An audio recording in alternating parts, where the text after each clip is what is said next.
समोर बसलेल्या सगळ्यांना आणि अध्यक्ष महोदय आणि विद्यार्थी वगैरे सगळ्यांना मला इथे बोलवल्याबद्दल त्यांना अभिवादन करतो। आणि माझ्या पुस्तकाबद्दल काही सांगायचं झालं तर मी पण MPSC करणारा विद्यार्थीच आहे। पण सुरुवातीला मला म्हणजे पर्यावरणाचं पुस्तक लिहिलं तर निराली प्रकाशना थ्रू माझं प्रकाशित झालेलं आहे।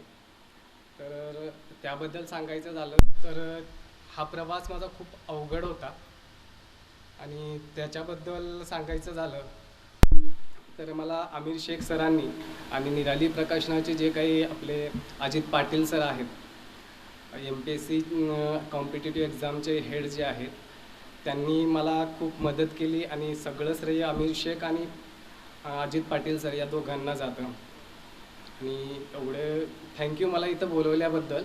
आणि मी काय एवढा स्टेज करेज मला एवढं स्टेज करेज काय नाही, पण इथे बोलवल्याबद्दल सगळ्यांना मला थँक्यू म्हणावं असं वाटतंय आणि थँक्यू।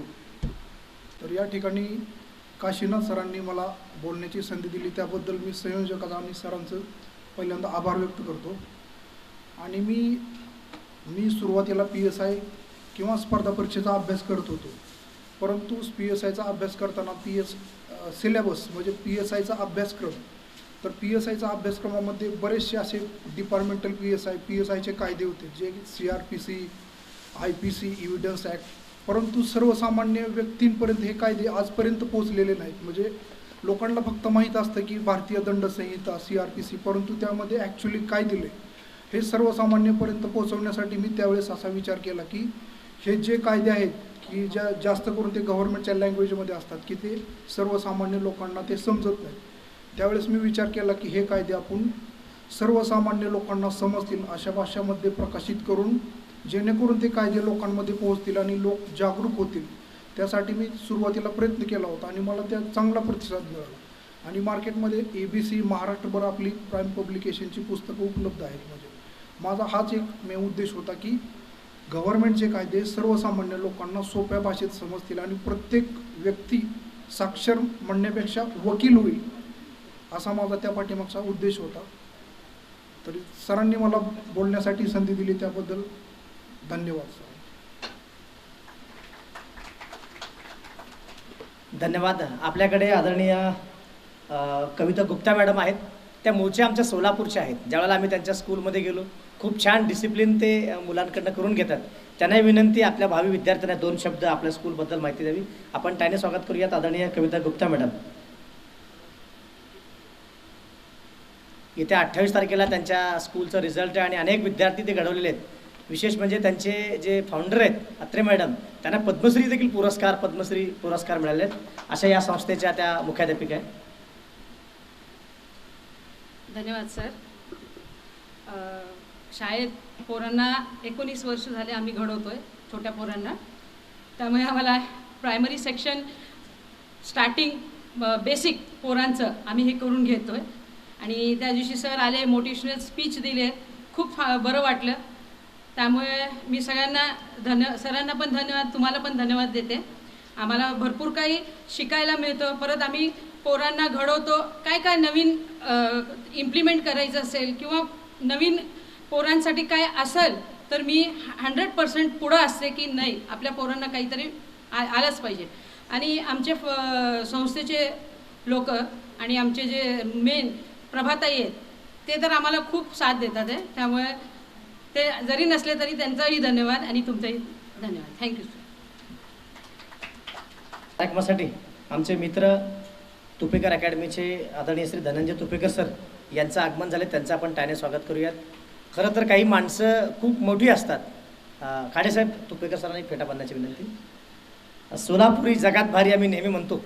सोलापूर आपल्या सर्वांना माहीत असेल की दक्षिण भारताचं प्रवेशद्वार। आपल्या पुणे मुंबईच्याकडं सर इथं फक्त सत्कार मूर्ती ना फेटा। आपल्याकडे 28 रेल्वे रोज पुण्याकडे येतात, 28 रेल्वे। इमॅजिन करा, सोलापूरची लोकसंख्या कमी होते। तुम्ही म्हणाल हे काही विषय आहे का आजचा? मी पालकांना सांगतो की आपल्या सोलापूरमधनं पुण्यामध्ये किमान 3 ते 5 लाख विद्यार्थी सर येतात।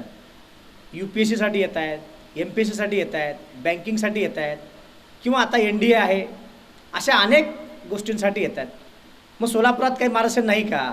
आम्ही स्वतः ड्रीम फाउंडेशन आहोत, परंतु प्रत्येकांचं एक हब आहे की बाबा एज्युकेशन म्हणजे महाराष्ट्राला म्हणजे पुण्याला भारताचं आपण काय म्हणतो एज्युकेशनमध्ये ऑक्सफर्ड म्हणतो. सगळ्या विद्यापीठ आहेत, अगदी DY पाटील आहे, भारतीय विद्यापीठ आहे, MIT आहे, पुणे विद्यापीठ आहे, असे अनेक शिक्षणाची गंगा इथं आहे.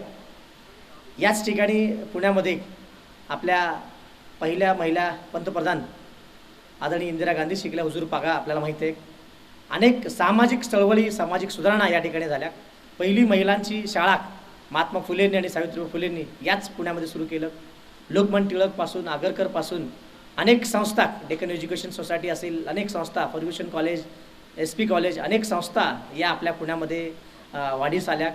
तर या शिक्षणाच्या गंगेमध्ये आज उद्योजकांचं सामाजिकतेचं मोठं जाळं निर्माण झालेले आहेत.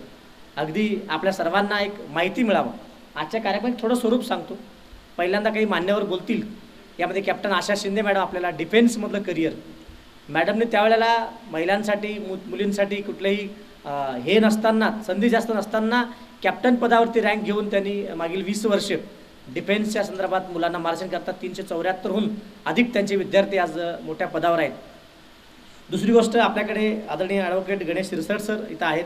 ते मुलांना न्यायाधीश बनवतात. विशेष बघा, नुकतंच आपण बघितलं सर भारतामध्ये कायदे आणि त्याची अंमलबजावणी, मग इन्काउंटर्स, या सगळ्या गोष्टी बघतो. मग कुठेतरी झटपट आपल्या सर्वांना रिझल्ट पाहिजे असतं, परंतु एक सगळं होत असताना एक चांगला माणूस म्हणून आपल्या पुढे येत असताना किती मेहनत घ्यावं लागतं ते त्यांच्याकडनं आपल्याला शिकायचं आहे. मनोहर भोळे सर आपल्यासोबत संवाद साधणार आहेत. एवढंच नव्हे, विविध क्षेत्रातील मान्यवर आदरणीय कुमारी अंकिता नगरकर 2च मिनिटात पोचेल. ती त्याचे वडील DRDOमध्ये होते. तिनं वयाच्या 12 वर्षी एक संशोधन केलं होतं. आपल्याला माहीत असेल की स्टेपलर पिन जे आहे, स्टेपलर आपण शेवट स्टेपलर करताना लक्षात येत नाही कधी संपतात, पण शेवटचे एक 5 पिन शिल्लक असताना एक कलरचं पिन येतो आणि त्याचं तिने 12 वर्षी पेटंट घेतलं. तिच्या नावाने आत्तापर्यंत एक 12 पेटंट आहेत. एखादी आयडिया मला सुचली आणि कोणीतरी दुसरं केला काय उपयोग होणार नाही. काल मी एक उद्योजक मेळावा घेतला होता, छत्रपती संभाजीराजे आले होते. मग त्यावेळेला लक्षात आलं की आपल्याला रिसर्च खूप कमी आहेत. म्हटलं सर खूप संशोधनामध्ये खूप कमी लोक आहोत आपण. एखादी आयडिया येते आपण तसंच मस्तपैकी आराम करतो, मग परत पहाटे 9 वाजता उठतो आपण. हॅलो, आणि त्यातही पुणेकर म्हटलं की दुपारी आराम म्हणून आम्ही 1च्या आतच कार्यक्रम संपवणार आहे, कारण जेणेकरून तुम्हाला बहुतेक आराम करायची आहे. म्हणजे पुणेकर हा एक पूर्वीचा काळ होता की लवकर उठायचे लोक, दुपारी आराम करायचे. आता बदललं आहे पुणेकर. आपलं पुण्यनगर म्हणजे पुणे ते पुणेवाडी आणि पुणे नगरी हा बदल झालेला आहे खूप मोठं. त्यामुळं ह्या सगळ्या गोष्टी संवाद साधणार आहोत. आपल्यासोबत आहेत एक खूप मोठे वक्ते आदरणीय श्री उदय कदम साहेब. आपसे विनती है कदम कदम ऊपर आइए, 2 शब्द हमें शेअर कीजिए. टाळ्यात जोरदार देऊयात. उंचीप्रमाणे नावाप्रमाणे एक कदम सर आहेत, उदय कदम सर. आपणास विनंती 2 शब्द या निमित्तानं आपल्याशी संवाद साधावा. विनंती की आपण टाळ्याने जोरदार टाळ्याने स्वागत करूयात. ही सगळी माणसं जर माईक घेतली तर दिवसभर माईक सोडणार नाही आहेत. पण आज कसोटी, वनडे, T20 पण नाही आहे, सुपर ओव्हर आहे.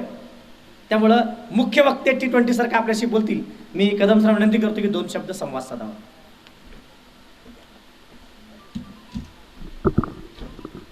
नमस्कार. मी काही जास्त बोलणार नाही.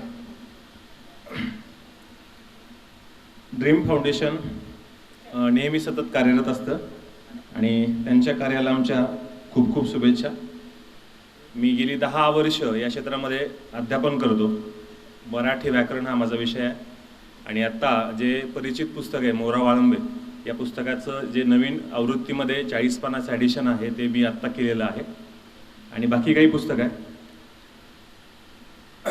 कॉलेज महाविद्यालयात युनिकला असताना युनिक अकॅडमी या ठिकाणी मी गेली 10 वर्ष होतो. आता स्वतःच माझं इथे या ठिकाणीच एक छोटंसं इन्स्टिट्यूट आहे.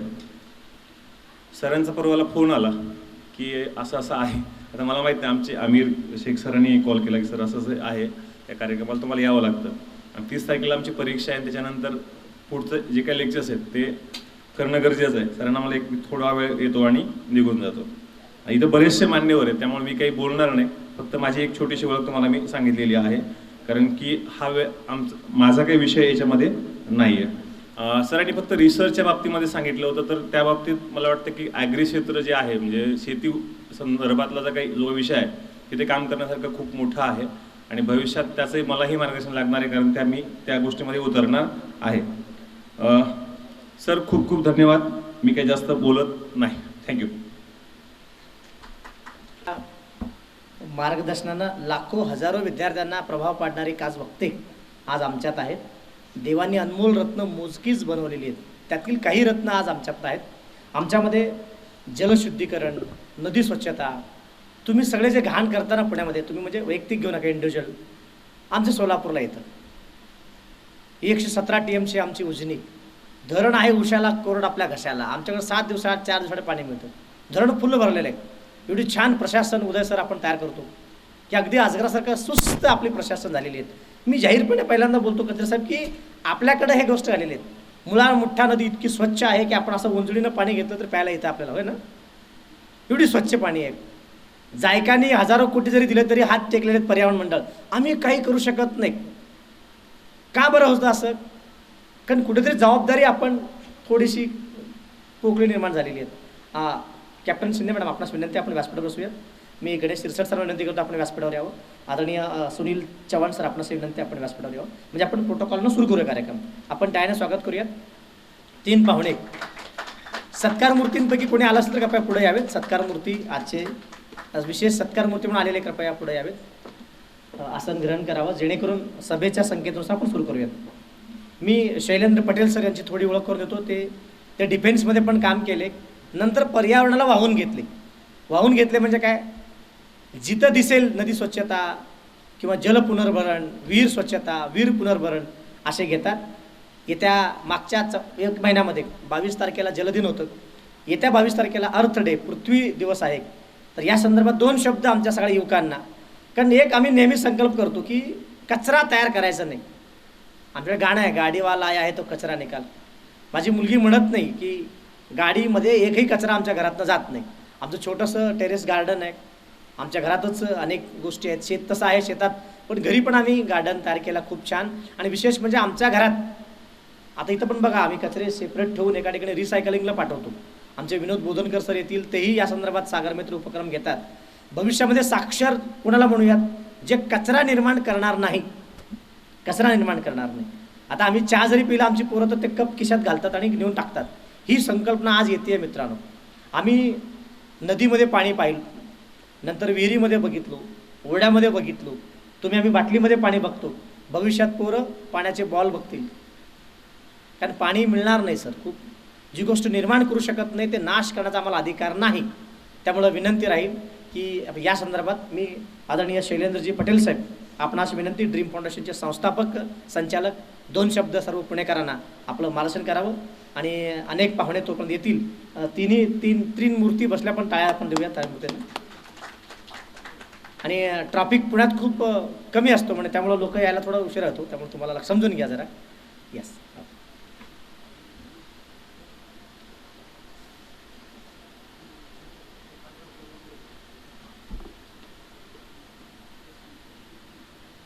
नमस्कार. मी दोन गोष्टी बोलतो. हे पर्यावरण खूप मोठं आहे आणि आम्ही विद्यार्थ्यांबरोबर काम करताना जसं म्हणाले की एक प्लास्टिक आम्ही गोळा करतो आणि रिसायकलला देतो 8 रुपयापासून. 8 रुपयाला खरेदी करतो शाळेतून, मुलं शाळेत आणतात, विकत घेतो आणि आम्ही रिसायकलला देतो. माननीय बोधनकरजी पण येतील, तर सागरमित्र प्रोग्राम आहे. आणि आपल्या इथं अख्ख्या भारतामध्ये जलमय आहे ते सुरक्षित आपण करत नाही म्हणून आपल्याला वापरता येत नाही. सोलापूरमध्ये पण खूप विहिरी आहेत, त्याचं आरेखन नाही आहे म्हणून ते सुरक्षित नाही आहेत. म्हणून आरेखन पहिलं करणं गरजेचं आहे. कारण आपण रोडचं आरेखन करतो, एन्क्रोचमेंट करू नका, पण जलाशयाचं किंवा ओढ्या नाल्याचं किंवा कुठलंही ह्याचं हिप्परग्या तलावाचं सुद्धा तुम्हाला भेटणार नाही आरेखन. अगोदर होतं, ती सिस्टीम बंद झाली. आता मी फक्त 2 मिनिटात विद्यार्थ्यांशी बोलतो, ते तुमच्याशी संवाद करू इच्छितो. तुम्ही देव पाहिलाय का हो? देव पाहता का तुम्ही? का नाही पाहत? मी दररोज पाहतो. मी दररोज 3 देव पाहतो ना. मुलांशी तेच बोलतोय मी. मुलांना हे सांगू इच्छितोय की माझ्या आईवडिलांनी मला जन्म दिला, ते माझे देवच आहेत ना. आज जिवंत असतील तर मी त्यांची सेवा नाही केलं तर निदान उलटं तरी नाही बोलणार, कारण आज आपण इतकं मानत नाही आहे. तर पहिली मला ही विनंती असेल, सगळ्या विद्यार्थ्यांना मी सांगतो की तुम्ही आईवडिलांची सेवा करू शकत नसाल तर निदान उलटं तरी बोलू नका. आणि ज्यांचे आईवडील नसतील त्यांनी कृपया उठल्या उठल्या आईवडिलांची आठवण करा, एकदा त्यांना नमन करा. त्या देवकी माता आहेत, त्यांनी जन्म दिला कृष्णाला तसं. आणि दुसऱ्या यशोदा माता आहेत, त्या देवता आपण बघतो मूक आहेत, मूक आहेत, ते जिवंत आहेत, पण आपण त्याचा आदर का करत नाही, का तर देवच मानत नाही. मी पंचतत्वाचा अंशज मानतो स्वतःला. माझ्या शरीरामध्ये पण पंचतत्व, यत पिंडे तत् ब्रह्मांडे आहे. ते पंचतत्व त्याच्यामुळे मी जिवंत आहे, ते यशोदामाई आहे त्याच्यामुळे मी जिवंत आहे, असा विचार आपण करतच नाही आहे. मग त्याला प्रदूषण मुक्त करा, त्याचं संवर्धन करा यथाशक्ती. असं मी म्हणत नाही की सगळंच करा, पण जेवढं करायचं तेवढं तरी करू शकतो. जल आहे, तुमचं वायू आहे, वायूसाठी तुम्ही झाडं लावू शकता. जल आहे, तुम्ही संरक्षित करण्यासाठी किंवा त्याचा विनियोग नीट करायचा करू शकता. हे आमचे शेतकरी धरतीचं बोलत आहेत, ते शेतकरी जे बोलले, कालच आम्ही एक ठेवलं होता, आम्ही 25 शेतकरी बोलवले, त्यांचा उत्सव ठेवला होता की म्हणजे त्याचा कार्यक्रम ठेवला होता. सर डायरेक्ट शेतकरीकडनं करा, जे सुभाष पाळेकरच्या निर्मितीने बनवतात असे 25 शेतकरी महाराष्ट्रातनं बोलवले आणि त्यांचा सगळा माल आम्ही विकत घेण्यासाठी सगळ्या लोकांना आवाहन करून 3 दिवसाचा उत्सव ठेवला होता. ते प्रतिनिधित्व करत होते 250 शेतकऱ्यांचं. आमचा विचार आहे की असे 250 शेतकरी जर तयार झाले तर जे माझ्या धरती माईला विष देत नाहीत, म्हणजे फर्टिलायझर देत नाहीत, त्याच्या बाळाला पेस्टिसाईड देत नाहीत, म्हणून माझ्या बाळाला ते म्हणत नाही, मग अशा शेतकऱ्यांची मी सेवाच केली पाहिजे ना. मी DRDOमध्ये येतो, पण मला असं वाटतं की नाही, मी ते शेतकरी बळीराजा हा माझ्यापेक्षा खूप मोठा आहे, म्हणून आम्ही त्याची सेवा करण्यासाठीचा कालचा उत्सव ठेवलेला होता. जल आपलं झालं, वायू झालं, तुमचं आकाश आहे, एवढं मन मोठं ठेवा. आणि आपलं अग्नितत्व म्हणता तुम्ही, तुमचं संचलन तिसरं देव बघता तर तुम्ही दररोज बघता, पण त्याच्याबद्दल कधी विचारच नाही करत.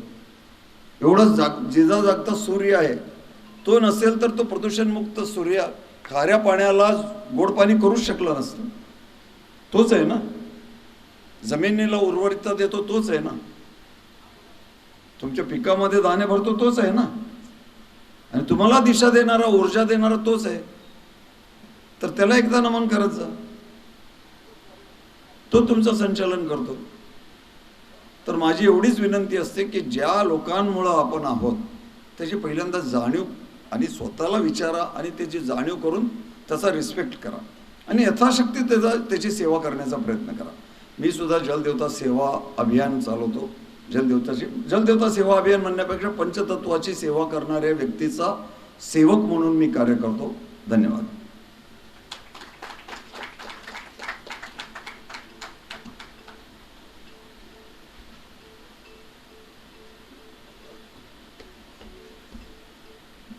एक छोटीशी सूचना आहे, MS13 FM 1984 गाडी थोडीशी साईडला लावण्याची विनंती आलेली आहे.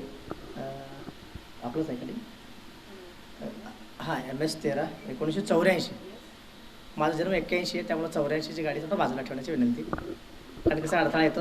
यानंतर मी विनंती करतो आपल्याकडे आलेले सर्वांच्या वतीनं की 2च मिनिटामध्ये अतिथी पण बाहेरचे येत आहेत.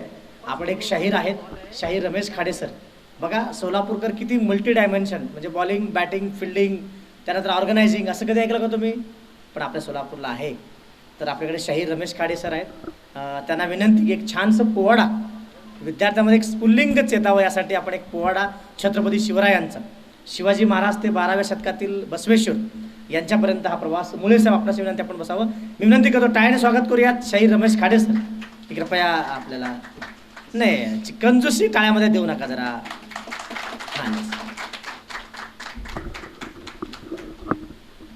धन्यवाद काशीनाथ सर. या पत्रकार भवनमध्ये उपस्थित सर्वच अतिथीगण, मंचकावर उपस्थित मान्यवर,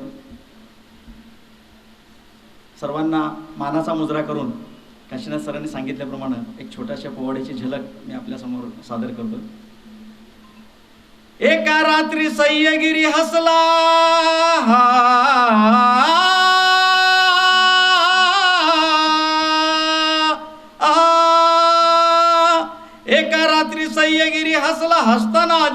आनंद त्याला कसला झाला उमगेना मानवाला. रात्रीच्या गर्द अंधाराला चिरून कसा सूर्योदय झाला जी जी, चिरून कसा सूर्योदय झाला हो जी जी जी. अरबी दर्याचा चेहरा खुलला, बांधावर आम्रवृक्ष डुलला, आंबा ढोलीत कोयला दडला, सूर मंजुळ त्यानं असा काढला.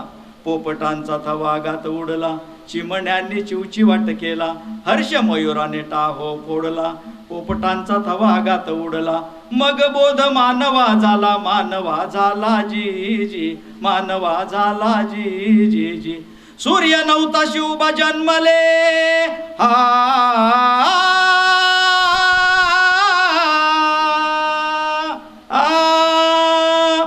सूर्य नव्हता शिवबा जन्मले, विश्व आनंदले गाऊ लागले. चराचर होऊन शिवबाचे भाट, आगळा होता त्याचा गाण्याचा थाट. काढली शाही रान यातूनच वाट जी जी, काढली शाही रान यातूनच वाट जी जी जी. 1960 मध्ये महाराष्ट्र राज्याची निर्मिती झाली आणि महाराष्ट्र राज्याची निर्मिती व्हावी यासाठी ज्या ज्या शाहिरांनी योगदान दिलेलं होतं त्यामध्ये शाहीर अमर शेख सोलापूर जिल्ह्यातल्या बार्शीचे, त्यांच्या नावाने इथं चौक देखील आहे, भवन आहे. त्याचप्रमाणे दुसरे शाहीर अण्णाभाऊ साठे, या दोघांनी हे रान पेटवलेलं होतं आणि त्यानंतर कुठं महाराष्ट्र राज्याची निर्मिती झालेली होती. 1 मे महाराष्ट्र दिन आपण साजरा करतो, तो महाराष्ट्र दिनाच्या निर्मितीचा दिवस आहे. अशा शाहीर अमर शेखची ही रचना आपण ऐकत आहात. आला आला शिवाजी आला,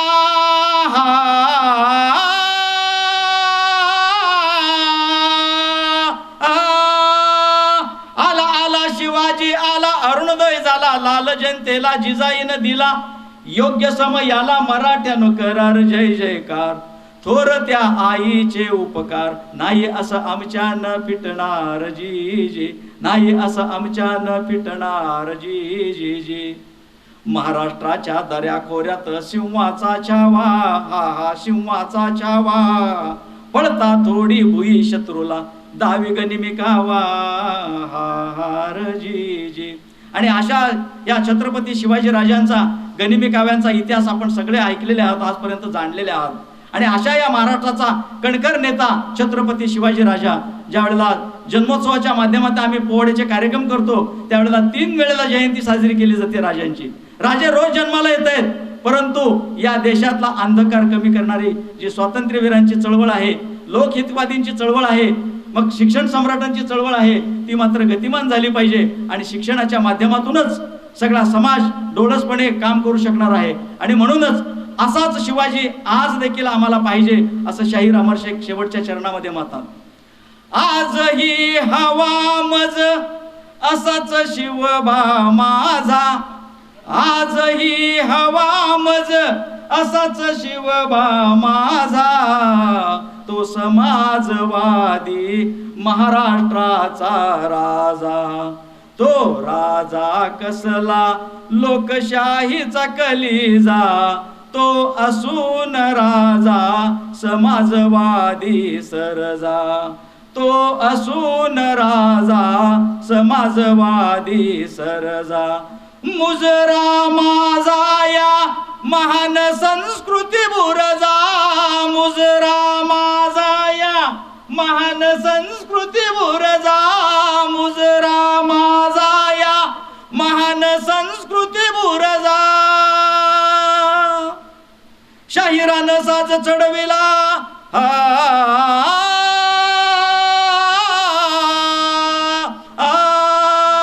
शाहिरानं साज चढविला, साज चढविला वाहण्या शाहिरी कला. वीर हुतात्म्यांच्या नगरीला मुक्कामी सोलापूरला, आपला राष्ट्रभक्त रसिकाला त्रिवार करून या मुजऱ्याला. शाहीर खाडे गातो पोवाड्याला, गातो पोवाड्याला जी जी, गातो पोवाड्याला जी जी जी, गातो पोवाड्याला जी जी जी. धन्यवाद. छत्रपती शिवाजी महाराज की जय भवानी, जय भवानी. हर हर हर हर हर हर. धन्यवाद.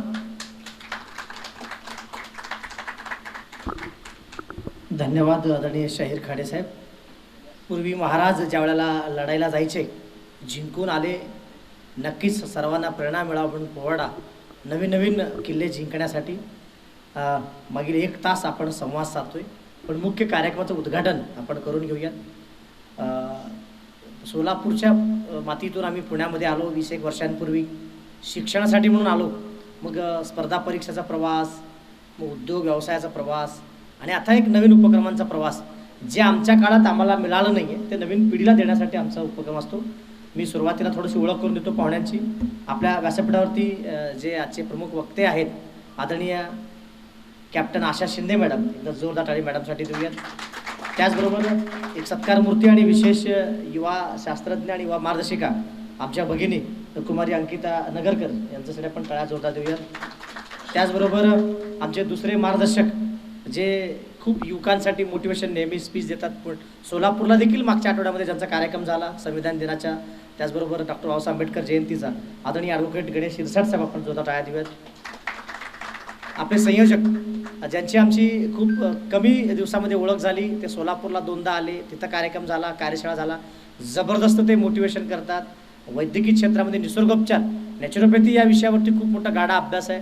भारतातले पहिले डॉक्टर आहेत किडनी आणि लिव्हर स्वच्छ करून 72 तासामध्ये आपले शुगर BP नॉर्मल करणारे आणि लोकांना हेल्दी वेल्दी भरपूर खा, मस्त राहा, स्वस्थ राहा असा एक संदेश त्यांचा असतो. तुम्ही शेवटला त्यांचा ऐकणारच आहात.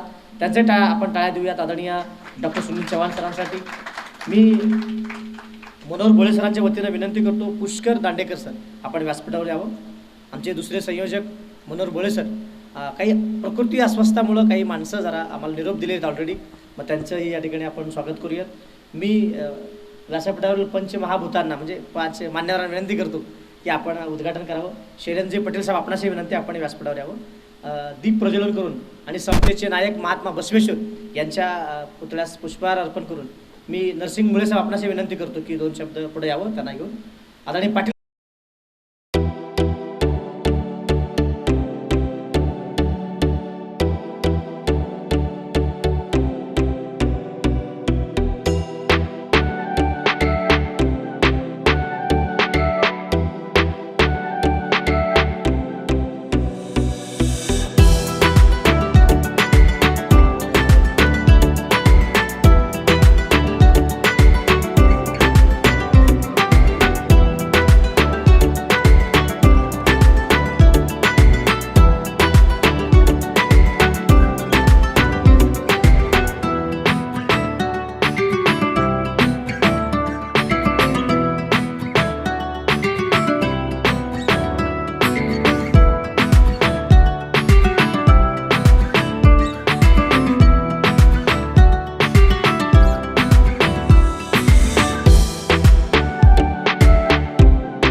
म्हटले तर ते पाय का कुत्र्याचे आहेत का हत्तीचे आहेत का उंटाचे आहेत ते आपण सांगू शकता, पण त्याचप्रमाणे त्याच मातीवर उमटलेल्या माणसाच्या पायाचे ठसे बघून तुम्ही आम्ही सांगू शकत नाही ते पाय का मातंगाचे आहेत का लिंगायताचे आहेत का बौद्धाचे आहेत, कुठल्या समाजाच्या माणसाचे आहेत. म्हणजे तुम्ही जातीयतेला किती महत्त्व देताय.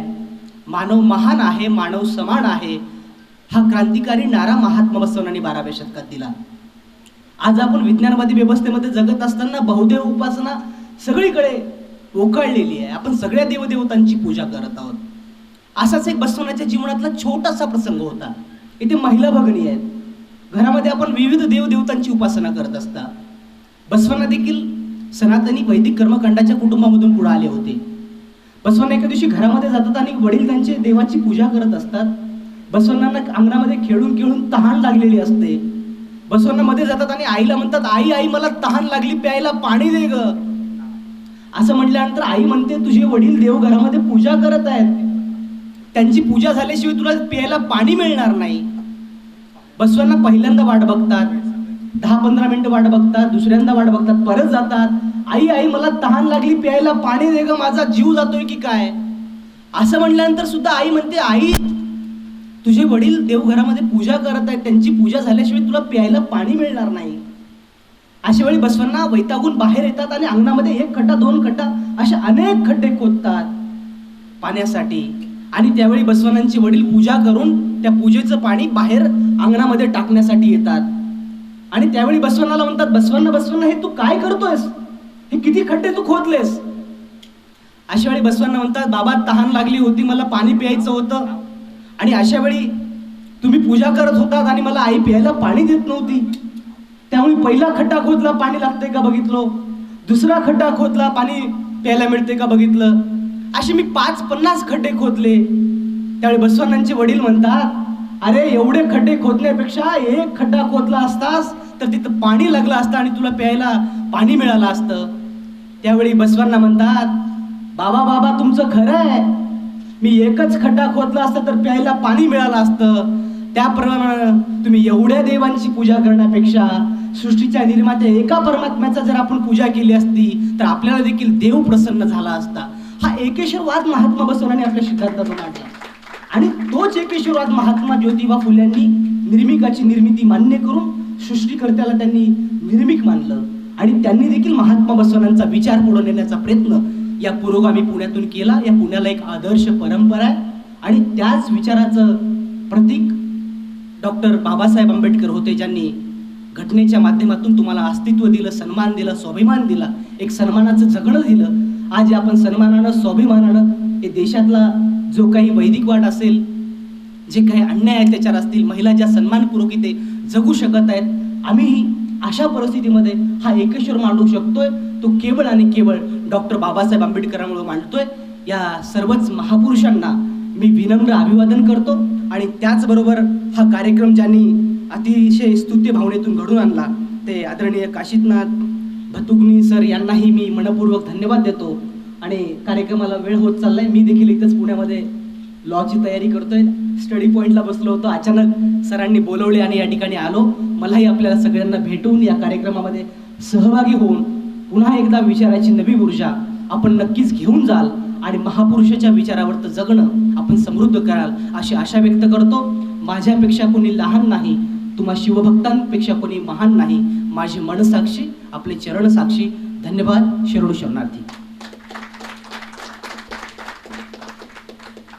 12व्या शतकामध्ये समतेचं बीज पेरणारे समता नायक महात्मा बसवेंनांचा आपण आज थोडक्यात अनुभव घेतला, म्हणजे सुपर ओव्हर घेतला.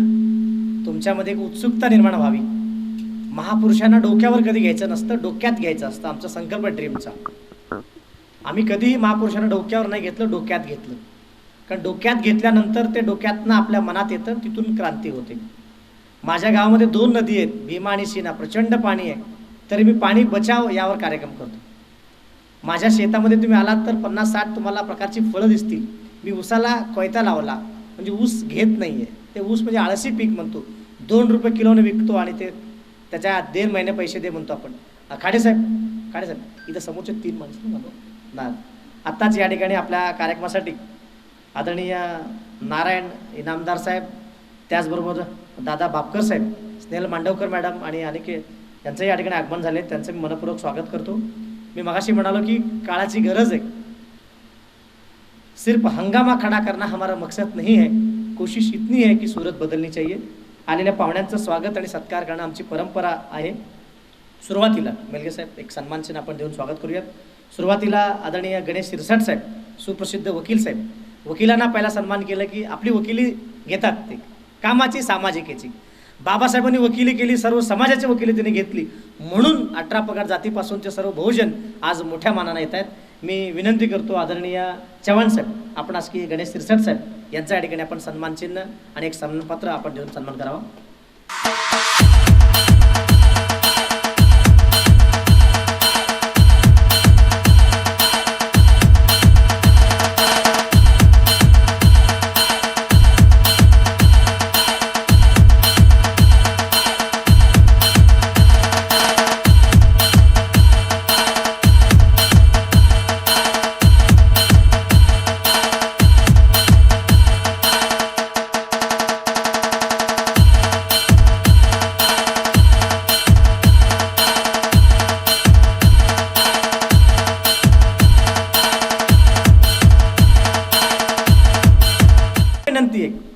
विनंती, काय होतं चालतं की भारतामध्ये हीच गोष्ट पडलेली आहे, हीच कुठंतरी. मग भविष्यात हात जोडून विनंती आहे, ही आमची मुलं सगळ्यात अगोदर आली 3 मुलं, या मुलांसाठी आपण टाळ्या देऊयात. या मुलांना ड्रीम फाउंडेशनतर्फे स्पेशल गिफ्ट देईल मी. आमच्याकडे सोलापूरला व्याख्यानमालेमध्ये आम्ही एक स्कीम राबवलेली आहे. सर्वात अगोदर येणाऱ्या 10-15 लोकांचा आम्ही ते एक लकी ड्रॉ काढतो मरे मॅडम, आणि त्यांना प्राईज देतो. आणि आमचं उद्घाटन त्या अगोदर आलेल्या लोकांच्या शुभ हस्ते होतो. हे एक वेगळा नवीन कन्सेप्ट केलो. ठीक आहे, ट्रॉफिक होतं आहे, लवकर निघायला पाहिजे, कारण तुमचा सन्मान होणार आहे. कधी कधी असं वाटतं ना की उशिरा आलेल्या लोकांना फेटाच बांधू नये, पण ऑलरेडी पैसे दिले त्यांना बांधायचे. नहीं, राग येतो. मेलगे साहेब ऐसा नहीं करने का, आप इलेक्ट्रिक शॉक हमको लगता है, शॉक लगा लगा लगा असं मी गंमत म्हणून बोलतो. कसं असलं शेवटी कुठेतरी आपण कुठेतरी सिरियस व्हायला पाहिजे. आपण लाईफ कोच म्हणणार, आपण गोष्टी करणार, आपण जर पेरेंटिंग म्हणणार, आपणच उशिरा येणार तर काय पद्धत काय अमोल, बरोबर आहे की नाही. आपण काय प्रधानमंत्री मोदी साहेबांसोबत काय मिटिंग नव्हती तुला का तुमची, म्हणजे वैयक्तिक तुम्ही घेऊ नका वैयक्तिक. माझा हक्क आहे बोलण्याचा, संयोजक आहे राव. काल बायकोला सोडून इथं आलो, मॅडम सकाळी एवढं मोठं सेवा दिली आम्हाला. हे का सांगतो माहिती आहे का, उद्या आता आपले पालक आले म्हणजे ऐकायचं आहे साहेब, बरोबर आहे, पुढचा कार्यक्रम कोलॅप्स होतो. त्यामुळे प्रत्येकाने विनंती, पुढच्या वेळेला काशीनाथ आहे, लोक काशी म्हणतात, उलट करा, शिका. एक तर शिका नंतर काशीच. लक्षात घ्या, मी वरखड बोलतो, कारण मी 21,000 कार्यक्रम केलेला भारतातला एकमेव युवक आहे. 21,000 कार्यक्रम मी केलेले आहेत, 21,000 कार्यक्रम, आणि आहेत बऱ्यापैकी, म्हणजे असं काही नाही आहे. काल छत्रपती संभाजी राजे आलते, एवढा मोठा कार्यक्रम उद्योजकांचा होता. 35-30 लाख रुपये मेलगे साहेबांनी त्या कार्यक्रमाचा खर्च केला. 25-30 माणसं काम करत होते. तर बापकर साहेब आहेत, शंकरराव आहेत. आता या कार्यक्रमाचं चव्हाण सर म्हणले मी वाशीमध्ये आहे, तिथून वाशीमधनं काशीला मदत केले. मॅडम म्हणले हॉल, मग सगळे हातभार लावलो, आणि पळायचं कोण शेवटी, आम्ही सगळे सोलापूरकर. मी पण कधीतरी तो पिक्चर बघितला होता घातक, एक अकेला काशी काफी है, पण आता नहीं है. एक अकेला काशी काफी नहीं है, आप सबका साथ चाहिए, काफिला चाहिए. काफी से कुछ नहीं बघा, काफिला चाहिए. म्हणून विनंती आहे सगळ्यांना की पुढच्या वेळेला कुठेतरी आपण एकत्र येऊ, त्यावेळेला थोडंसं विचार बदलेल. मी एक एक करून महाराष्ट्राला सुरुवात करतो, नंतर पाहुण्यांना फेटा तोपर्यंत होऊन जाईल. मॅडम मांडवकर मॅडम, मेलगे साहेबांना पण बांधा. मी पुष्कर दांडेकर साहेबांना विनंती करतो, बरोबर आहे, दांडेकर फुल आणि दांडेकर, हां, ते BE कम्प्युटर आहेत, मागील 25 वर्ष IT एक्सपर्ट आहेत. इथं आपण एकमेकांना ओळख करून घेऊयात भविष्यात, एकमेकांना ओळख भविष्यात होईल. जेणेकरून आमची दर मंगळवारी मराठा चेंबर ऑफ कॉमर्समध्ये एक उद्योजकांची बैठक होत असते. 100-200 उद्योजक आम्ही असतो, त्यावेळेला एकमेकांशी शेअरिंग असतं. आमचे रवी प्रकाश सर सर्वांना मार्गदर्शन करत असतात एक विषयावर.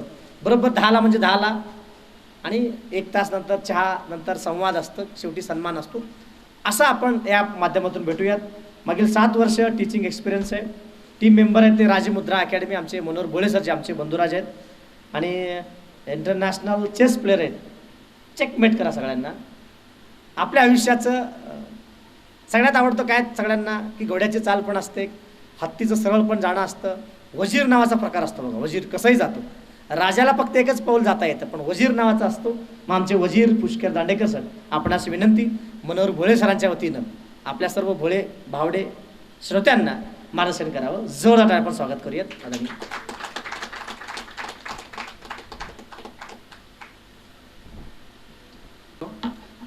आज आमचे आदरणीय भोळे सर येणार होते. सरांना खूप जास्त काल रात्रीपासूनच घशाचा त्रास सुरू झाला आहे. सरांनी आज सकाळी फोन केला आम्हाला की फुल ना फुलाची पाकळी आपल्या वतीने कोणीतरी जायला पाहिजे, कारण समोरच्या पर्सनने एक मोठं मॅनेजमेंट केलेलं असतं, आपण शब्द दिलेला असतो, आणि आपल्या शब्दावर बाकी बरेच लोक, दिग्गज लोक आपल्या वेळात वेळ काढून आलेले असतात. त्यामुळे भोळे सरांच्या ऐवजी मी इथं बोलण्यासाठी आलेलो आहे. इथं आल्याच्या नंतर पहिले सरांना मी एवढं विचारलं की सर किती वेळ दिलेले आहेत प्रत्येकाला बोलायला, कारण मी आधी जरी सॉफ्टवेअर इंजिनियर असलो तरी गेले 7 वर्ष MPSC UPSC इतर राज्यांच्या स्पर्धा परीक्षा यामध्ये गायडन्स करताना ज्ञानाचं एवढं आकर्षण आलं, तसंच बोलण्याचं पण आकर्षण आलं. त्याच्यामुळे कुठे थांबावं हे पहिलं विचारलेलं कधी बरं. 5 मिनटं दिलेले आहेत, मी 1-1.5 मिनटामध्ये माझ्याविषयी बोलतो, बाकीचे 2.5-3 मिनटामध्ये मी आमच्या अकॅडमीविषयी बोलतो. माझं नाव पुष्कर राजू दांडेकर. आम्ही मूळचे कोकणमधून येतो. माझं शिक्षण औरंगाबादमधून झालं आहे, ज्याचं आता छत्रपती संभाजी महाराज नगर नाव. मी BE कॉम्प्युटर सायन्स घेतलं, कारण तेव्हा काही माहिती नव्हतं काय करायचं काही नाही, जागा होत्या भरपूर, सगळ्यांनी सांगितलं ते करा. मी लहानपणापासून बुद्धिबळ खेळतो, मला वर्ल्ड रेटिंग आहे 2027. आपल्या पुणे असेल किंवा महाराष्ट्र कुणेही असेल तर आता तुम्ही जेवढे पण बुद्धिबळपटू बघता ते सगळे एक तर माझ्या सोबतचे आहेत किंवा मला थोडेसे 1-2 वर्ष सिनियर असतील किंवा आता काही ज्युनियर असतील. मला इंटरनॅशनल रेटिंग 2027 आहे. मी ब्लाइंड चेस खेळू शकतो, विदाऊट बघता बुद्धिबळ खेळू शकतो. सांगायचा उद्देश एवढाच आहे की एक मला लहानपणापासून एक गोष्ट कळाली की भारतामध्ये शिक्षण घ्या आणि कमवा, त्याचा काही अर्थ असो की नसो, बरोबर, ते कमवणं महत्त्वाचं आहे. पण त्याच्यामध्ये एक 2000च्या नंतर थोडासा जसं पैसा यायला लागला, लोक हॉबी याच्याकडे वळायला लागले, तर ते तुम्ही प्रत्येकाने एक आउटडोअर आणि इनडोअर या 2 हॉबी किंवा खेळ हे नक्की खेळा, कारण यामुळे आपलं थोडंसं पर्सनॅलिटी डेव्हलप होते. बुद्धिबळ यासाठी मी खेळा असं सांगेल, मी ती मोहीम पण राबवतो. मी बऱ्याच ठिकाणी फ्री असेल पेड असेल बुद्धिबळाचं प्रशिक्षण पण देतो. मला असं यासाठी प्रत्येकाने बुद्धिबळ खेळावं वाटतं. सरांनी आता एक बोलताना हत्ती घोडे हे सगळं सांगितलं, फक्त सर एक राहिलं, बुद्धिबळामध्ये आपणच आपले प्यादं किंवा मोहरा मारू शकत नाही, जे रिअल जीवनामध्ये होतं. ठीक आहे, तर बुद्धिबळाचा उपयोग असा होतो की एकाच वेळेस डोक्यामध्ये 5 ते 6 विषय तुम्ही, ज्याला आपण म्हणतो की मल्टीटास्किंग पाहिजे आजच्या जीवनामध्ये. पूर्वी ती एक क्वालिटी होती, ॲसेट होतं, आजच्या जीवनामध्ये ते एक नेसेसरी स्किल आहे, तर ते बुद्धिबळामुळे डेव्हलप होतं असं मला वाटतं. आणि दुसरी गोष्ट होते की आपलं कॉन्सन्ट्रेशन आणि बैठक व्यवस्था वाढते. गुगलने आता एक सर्वे केला होता की आजची जी पिढी आहे, म्हणजे मी काय खूप जास्त अनुभवी नाही आहे, पण 2000च्या नंतर आलेली पिढी ही कुठल्याही वेबसाईटवर फक्त 7 ते 10 सेकंद थांबते. याचा अर्थ सिंपल आहे की त्यांच्याकडे पेशन्स नाही आहे. कोणाला एक 10 मिनटं थांब म्हटलं आणि त्याचा मोबाईल नसेल तर तो सैरभैर झालेला दिसतो. कळत आहे, म्हणजे बघा किती जास्त आपण सायकोलॉजिकली स्लेव्ह झालेलो आहोत टेक्नॉलॉजीचे. तर बुद्धिबळामुळे या थोड्या गोष्टी कंट्रोलमध्ये आहेत असं मला वाटतं. IT मध्ये मी एक 2.5 वर्ष काम केलं, KPIT कमिन्स आणि कॉग्निझंट टेक्नॉलॉजीमध्ये मी काम केलं. पत्रकार भवनमध्येच मी अभ्यासाला यायचो, याच्यावरती एक लायब्ररी आहे. जॉब करत करत मी तो अभ्यास करायचो आणि त्याच्यानंतर असं जाणवलं की मी IT मध्ये आहे पण IT मध्ये नाही आहे. ठीक आहे, तर आणि तेव्हा भरपूर खूप जास्त ऑपॉर्च्युनिटी होत्या, त्याच्यामुळे आमच्या हातामध्ये होत्या कोणती नोकरी करायची कोणती नाही. मी चेन्नई, बेंगलोर, पुणे या ठिकाणी 2.5-3 वर्ष काम केलेलं आहे. एक महिंद्रामध्ये पण नंतर एक 4.5-5 महिने पुढे एक इंटर्नशिप केलेली होती. ते करता करता MPSC UPSC या क्षेत्राकडे वळालो. माझे IT मध्ये काम केलेला जो मॅनेजर होता, पश्चिम बंगालचा होता, तो त्यांनी UPSC दिलेली होती आणि माझे सोबतचे काही लोक होते की जे अधिकारी झालेले होते. आज मला एक चांगला यासाठी सांगावं वाटतं, मी जेव्हा सुरुवात केली होती तेव्हा UPSC MPSC गाईड करणारं कोणीच नव्हतं किंवा हे क्षेत्र काय असं सांगणारं कोणी नव्हतं. मी दुर्दैवाने सांगतो, मी ओपन कॅटेगरीतून येतो आणि 24व्या वर्षी मी जेव्हा 24.5व्या वर्षी जॉब सोडला तेव्हा माझं UPSCमध्ये CDS नावाची एक्झाम असते, NDA नावाची एक्झाम असतात, या एक्झामचं वय गेलेलं होतं. म्हणजे बघा किती दुर्दैवाची गोष्ट आहे, वय गेल्याच्या नंतर आपल्याला कळतं की अरे आपण ही एक्झाम देऊ शकतो, बरोबर. महाराष्ट्रामध्ये आपण अनेकदा म्हणतो की UP बिहारचे लोक या स्पर्धामध्ये पुढे का आहेत, कुठल्याही गोष्टीला भावना जास्त नसतात. आज आपण इतिहासामध्ये थोडंसं कमी रेंगाळलं पाहिजे, त्यातून आदर्श नक्की शिकलं पाहिजे, पण थोडं प्रॅक्टिकल राहिलं पाहिजे. UP बिहारमध्ये गेहू गन्ना गन हे 3 ऑप्शन सोडले तर जास्त ऑप्शन नाही आहे. त्याच्यामुळे त्यांना सामाजिक प्रतिष्ठा प्राप्त करायची असेल तर स्पर्धा परीक्षेकडे वळावं लागतं. आपल्याकडे सामाजिक प्रतिष्ठा बाकीच्या क्षेत्रामधून पण सहज प्राप्त होऊ शकते, त्याच्यामुळे बाकीची क्षेत्र अवेलेबल असल्यामुळे या क्षेत्राकडे आपला ओढा कमी आहे. मी दुर्दैवाने हा शब्द एवढ्यासाठी सांगितला, मीच नव्हे माझ्यासारखे असे अनेक लोक आहेत. चिचकर सरांचं मी उदाहरण घेईन. चिचकर सर जेव्हा या क्षेत्रामध्ये आले, OBC असून त्यांनी ऑल महाराष्ट्र रँक 3 काढलेलं आहे. त्यांनी एक दुःखाने सांगितलं होतं म्हणे पुष्कर, आणि त्यांचा हिस्ट्री आणि जॉग्राफी ऑप्शन होता खूप जास्त वास्ट. म्हणे माझी घरची परिस्थिती एवढी नव्हती आणि मी फक्त 2 अटेम्प्ट देऊ शकत होतो आणि ते डॉक्टर होते, ते या क्षेत्रामध्ये आले होते त्यांच्या वयाच्या 26व्या वर्षी. म्हणजे तुम्हाला कळत असेल की गुणवंत आपल्याकडे काही कमी नाही आहेत, पण आपल्याकडे या क्षेत्रात सुरू करण्याचं जे एज आहे हे थोडंसं, मी दुर्दैवाने हा शब्द यासाठी वापरतोय, कुठेच जॉब लागला नाही की याच्याकडे वळा, असा एक थोडासा जो आज प्रवास सुरू झाला आहे, हे जर का आपण वयाच्या 18व्या वर्षापासून 17व्या वर्षापासून 19व्या वर्षापासून सुरू केलं तर मला गॅरंटी आहे मित्रांनो की UPSC असेल, महाराष्ट्रात आपल्या महाराष्ट्रासाठी आहेच MPSC, पण UPSC असेल तर त्यामध्ये किमान 25% जागा महाराष्ट्रीयन पीपल मिळवू शकतात. आज महाराष्ट्रीयन अधिकारी जो आहे तो इतर अधिकाऱ्यांच्या तुलनेमध्ये हा कमी, म्हणजे खूपच कमी त्यांचं पर्सेंटेज असेल की निगेटिव्ह गोष्टीमुळे चर्चेत आलेला असेल. महाराष्ट्राचे अधिकारी हे सकारात्मक गोष्टींमुळे महाराष्ट्रातले अधिकारी हे सकारात्मक त्यांनी केलेल्या कार्यामुळे चर्चेत आलेले आपल्याला दिसतात. आपल्याला बऱ्याच लोकांची नावं माहिती पण असतील. पण मी एक गोष्ट तुम्हाला नमूद करतो, खूपच कमी लोक आपल्याकडे असे आहेत की जे वयाच्या 22व्या-23व्या वर्षी सुरुवात केली आणि पहिल्या दुसऱ्या अटेम्प्टमध्ये त्यांना UPSC पास झाली. एक सिंपल सांगतो मी स्वतः या एक्झाममध्ये पास मेन्स, आता ते प्री मेन्स देणं, इंटरव्ह्यू देणं सोडून पण दिलेलं आहे, कारण गेले 7 वर्ष अध्यापनाचं काम करतोय. आपल्याकडे जेव्हा व्यक्ती 16व्या-17व्या वर्षी अभ्यासाला सुरुवात करतो तेव्हा त्याचा अभ्यास एक 2.5 वर्षानंतर 2 वर्षानंतर झाला असं मानलं जातं आणि तेवढा अभ्यास झाल्याच्या नंतर मग 1 वर्षाची रिव्हिजन आणि त्याच्यानंतर ही एक्झाम पास होते. हे अस्खलित खोटं आहे. भोये सराज असते तर माझ्यापेक्षा खूप चांगलं सांगू शकले असते, कारण गेली 25 वर्ष म्हणजे जेवढा आपला वय किंवा अनुभव असतो, बरोबर वय असतं तेवढा सरांचा अनुभव आहे. गेली 25 वर्ष भोये सर नाही म्हटलं तरी एक 3,500च्या आसपास त्यांच्या परिचयाचे अधिकारी, त्यांच्या हाताखालून गेलेले मुलं की ज्याच अधिकारी झालेले आहेत त्याच काम करत आहेत.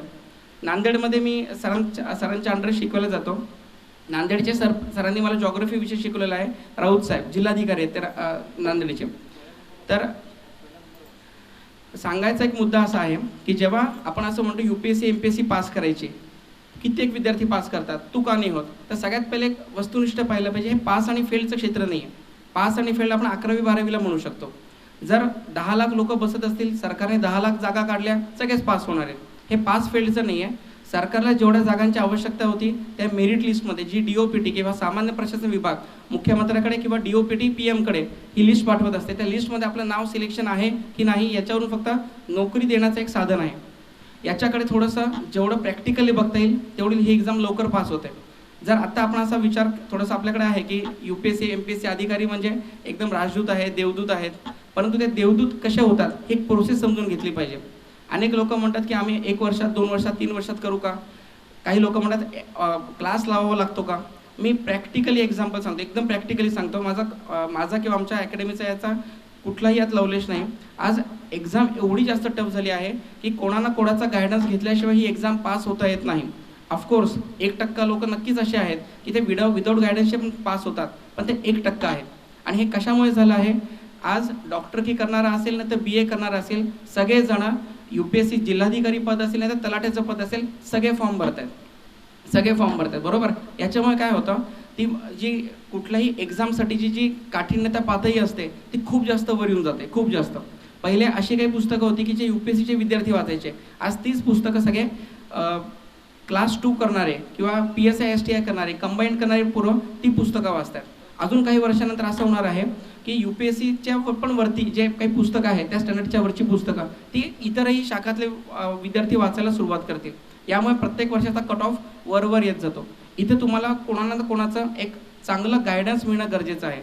आणि गायडन्सचा अर्थ मी चांगलं म्हणतोय, चांगलं याचा अर्थ सॉरी मी तसं मला म्हणायचं नाही, पण बाजारात बरेच मार्केट तयार झालेलं आहे, की मार्केटची गरज काय आहे, आम्ही तुम्हाला ते सप्लाय करतो. मग त्याच्यामध्ये आज सगळ्यांना माहिती आहे की खूबसूरती के दौर में क्वालिटी की चिंता मत करे, बरोबर.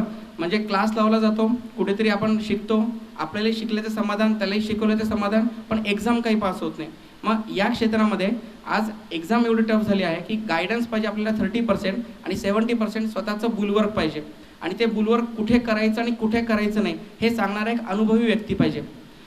अनुभवी व्यक्ती याचा अर्थ मी यासाठी म्हटलं, मी जर भिंत ढकलायचा प्रयत्न केला तर मी काही चांगदेव तर नाही की मी भिंत चालवू शकेल, बरोबर. तर हे माहिती पाहिजे की मी भिंत ढकलू शकत नाही, पण मी तिला दरवाजा करू शकतो. हे सांगणारा एक अनुभवी व्यक्ती पाहिजे की कुठे श्रम लावायचे कुठे नाही. राजमुद्रा परिवाराने मनोहर भोये सरांनी पुण्यातच असेल किंवा मी महाराष्ट्र शब्द मुद्दाम वापरतो, गेल्या 25 वर्षापासून ही मुहूर्तमेढ तर रोवलेलीच आहे. सरांनी स्वतःचं राजमुद्रा प्लॅटफॉर्म आम्ही पहिल्यांदा आत्तापर्यंत आमचं ऑफलाईन होतं, फेब्रुवारी 2022मध्ये आम्ही ऑनलाईन सुरू केलं. आणि सांगायला आनंद वाटतो की गेल्या फक्त सव्वाच वर्ष मी तर म्हणेल आम्ही क्लास प्लस या ॲपच्या 1% टॉप एज्युकेटर या फॅकल्टीमध्ये आम्ही सगळे आलेलो आहोत. मी जेव्हा या परिवारासोबत जोडला गेलो, सरांनी मला 2 गोष्टी सांगितल्या होत्या की सर आपण इथं कुठं धंदा म्हणून हे काम करत नाही आहे, तुमच्यामध्ये जे कौशल्य आहे तिथंच तुम्ही काम केलं पाहिजे, जेणेकरून समोरच्या व्यक्तीचं भलं झालं पाहिजे. आणि दुसरी गोष्ट डिसिप्लिन, जे आज आता आपल्या सरांनी पण सांगितलं. डिसिप्लिन एवढ्यासाठी महत्त्वाचा असतो, या UPSC MPSCचा जो एक्झाम आहे, ज्याला आपण असं म्हणतो की ते ब्लू आहे, अथांग आहे, हे कधी संपत नाही. हे संपवायचं असेल, हे लवकर आपल्या कंट्रोलमध्ये घ्यायचं असेल तर रोजचा, महिन्याचा, आठवड्याचा काही शिस्तबद्ध रीतीने कारभार झाला पाहिजे. मोटिवेशन हे 1-2 दिवसासाठी काम करतं, डिसिप्लिन मात्र वर्षानुवर्ष काम करतं. डिफरन्स कळत असेल आपल्याला. मी जास्त आपला वेळ घेत नाही, सांगू एवढंच इच्छितो की हे खूप चांगलं क्षेत्र आहे. आणि मला असं वाटतं, मला IPS आहेत ते आता आसामचे ठुबे साहेब, त्यांचं एक वाक्य नेहमी आठवतं, प्रतीक ठुबे साहेब. मी पण असंच बसलेलो होतो, त्यांनी एक सांगितलं होतं की स्पर्धा परीक्षा करणं जसं UP बिहारचे प्रत्येकच विद्यार्थी अटेम्प्ट द्यायचा प्रयत्न करतो, तसं महाराष्ट्राच्या प्रत्येक विद्यार्थ्याने याचा 1-2 अटेम्प्ट तरी देण्याचा नक्की प्रयत्न करावा. याच्यामुळे सगळ्यात पहिली गोष्ट होते ती म्हणजे माणूस डाऊन टू अर्थ बनतो. आपल्यामध्ये जो थोडं फुगीरपणा आलेला असतो, मी म्हणजे किती भारी, हे सगळं पुस्तकं आणि याचं नॉलेज घेतल्यावर कळतं की त्या आकाशगंगेतला आपण एक ठिपका पण नाही. दुसरी गोष्ट एक आपल्याला येते, एक खूप चांगलं ज्ञान अवेलेबल होतं. खूप चांगलं ज्ञान म्हणजे काय, आता जसं शाहीर साहेबांनी त्यांचं कलेचं सादरीकरण केलं असेल किंवा सर असतील त्यांनी त्यांचा प्रशासकीय अनुभव सांगितले असतील, तर आपल्याला ॲटलिस्ट या वेगवेगळ्या क्षेत्रांमधल्या गोष्टी कळायला लागतात की नेमकं यांना समोरच्यांना काय म्हणायचं आहे, तो प्लॅटफॉर्म काय आहे, तो अव्हेन्यू काय आहे, या गोष्टी कळायला लागतात, एक्सपोजर मिळायला लागतं. एक दुर्दैवाची गोष्ट सांगतो, UPचे जे लोक आहेत त्यांना आपण अशिक्षित म्हणतो, पण सरकारी योजनांचा सगळ्याधिक लाभ UP म्हणण्यापेक्षा नॉर्थचे नागरिक सगळ्यात जास्त सरकारी योजनांचा लाभ घेतात. लिहिता वाचता आपल्याला पण येतं, फक्त आपल्याला काय अवेलेबल नसतं, ते एक्सपोजर अवेलेबल नसतं. ते एक्सपोजर या स्पर्धा परीक्षामुळे खूप चांगलं तुमचं डेव्हलप होतं.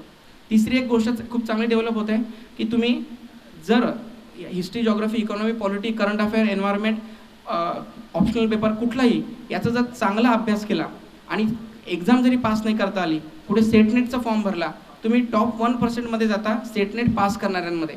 कारण तिथं तुम्ही जॉब मिळवणारे म्हणून नव्हे, तर त्या विषयाची आवड असणारे, त्या विषयाचा व्यासंग असणारे म्हणून गेलेले असतात.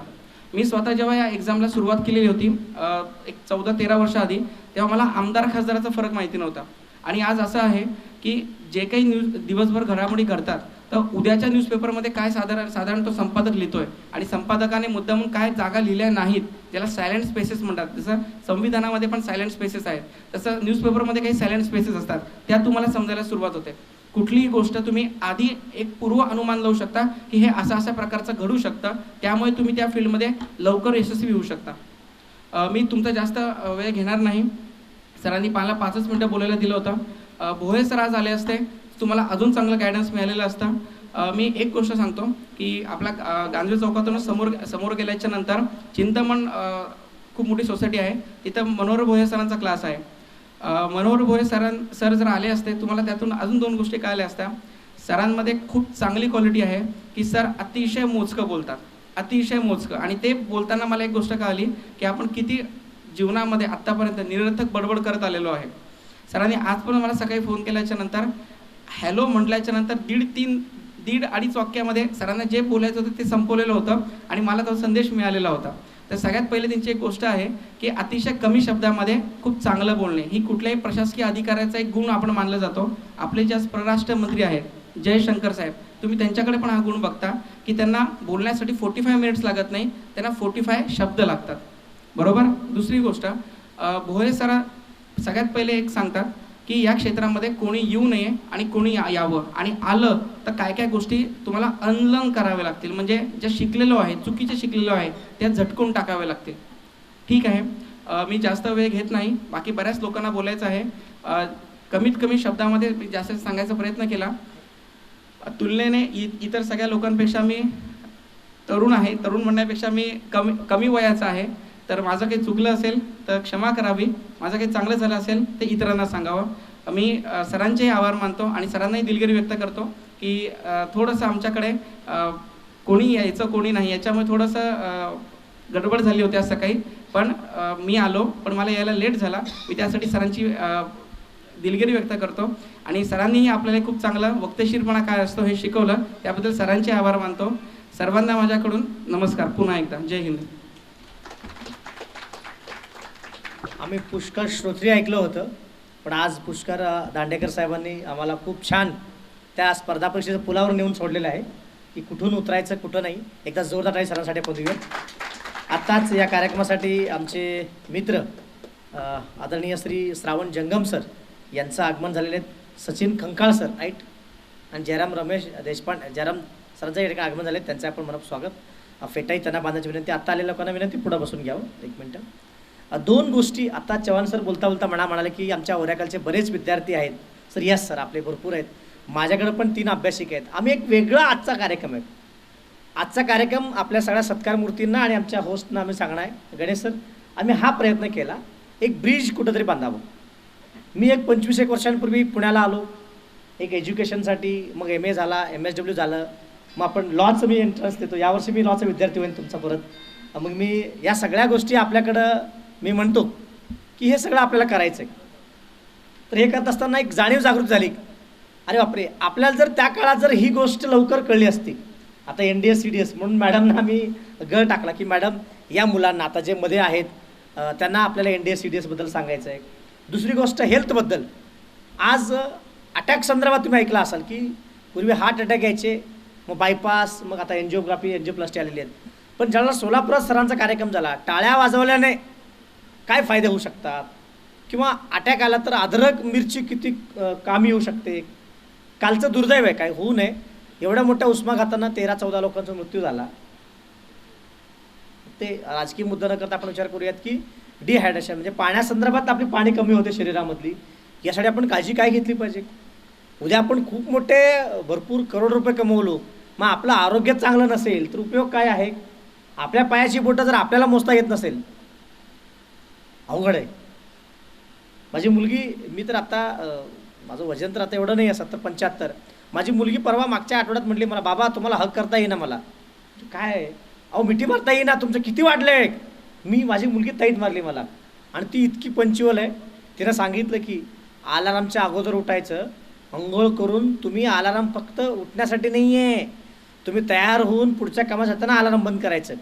मग आज आम्ही मॅडमकडे मुक्कामाला असताना उठून अंघोळ करून फ्रेश होऊन विभूती लावून पूजा करून मेडिटेशन करून जाताना अलाराम बंद केला. म्हणजे आत्ता 5 वाजले. हे पंचुअल व्हायला पाहिजे जेणेकरून आपल्याला बायो क्लॉक अँटी क्लॉक पण आपल्याला व्हायला पाहिजे. म्हणून आम्ही सुनील चव्हाण सरांना एकत्र आलो. त्यांचं बघितलो आम्ही ओरॅकल हॉस्पिटल.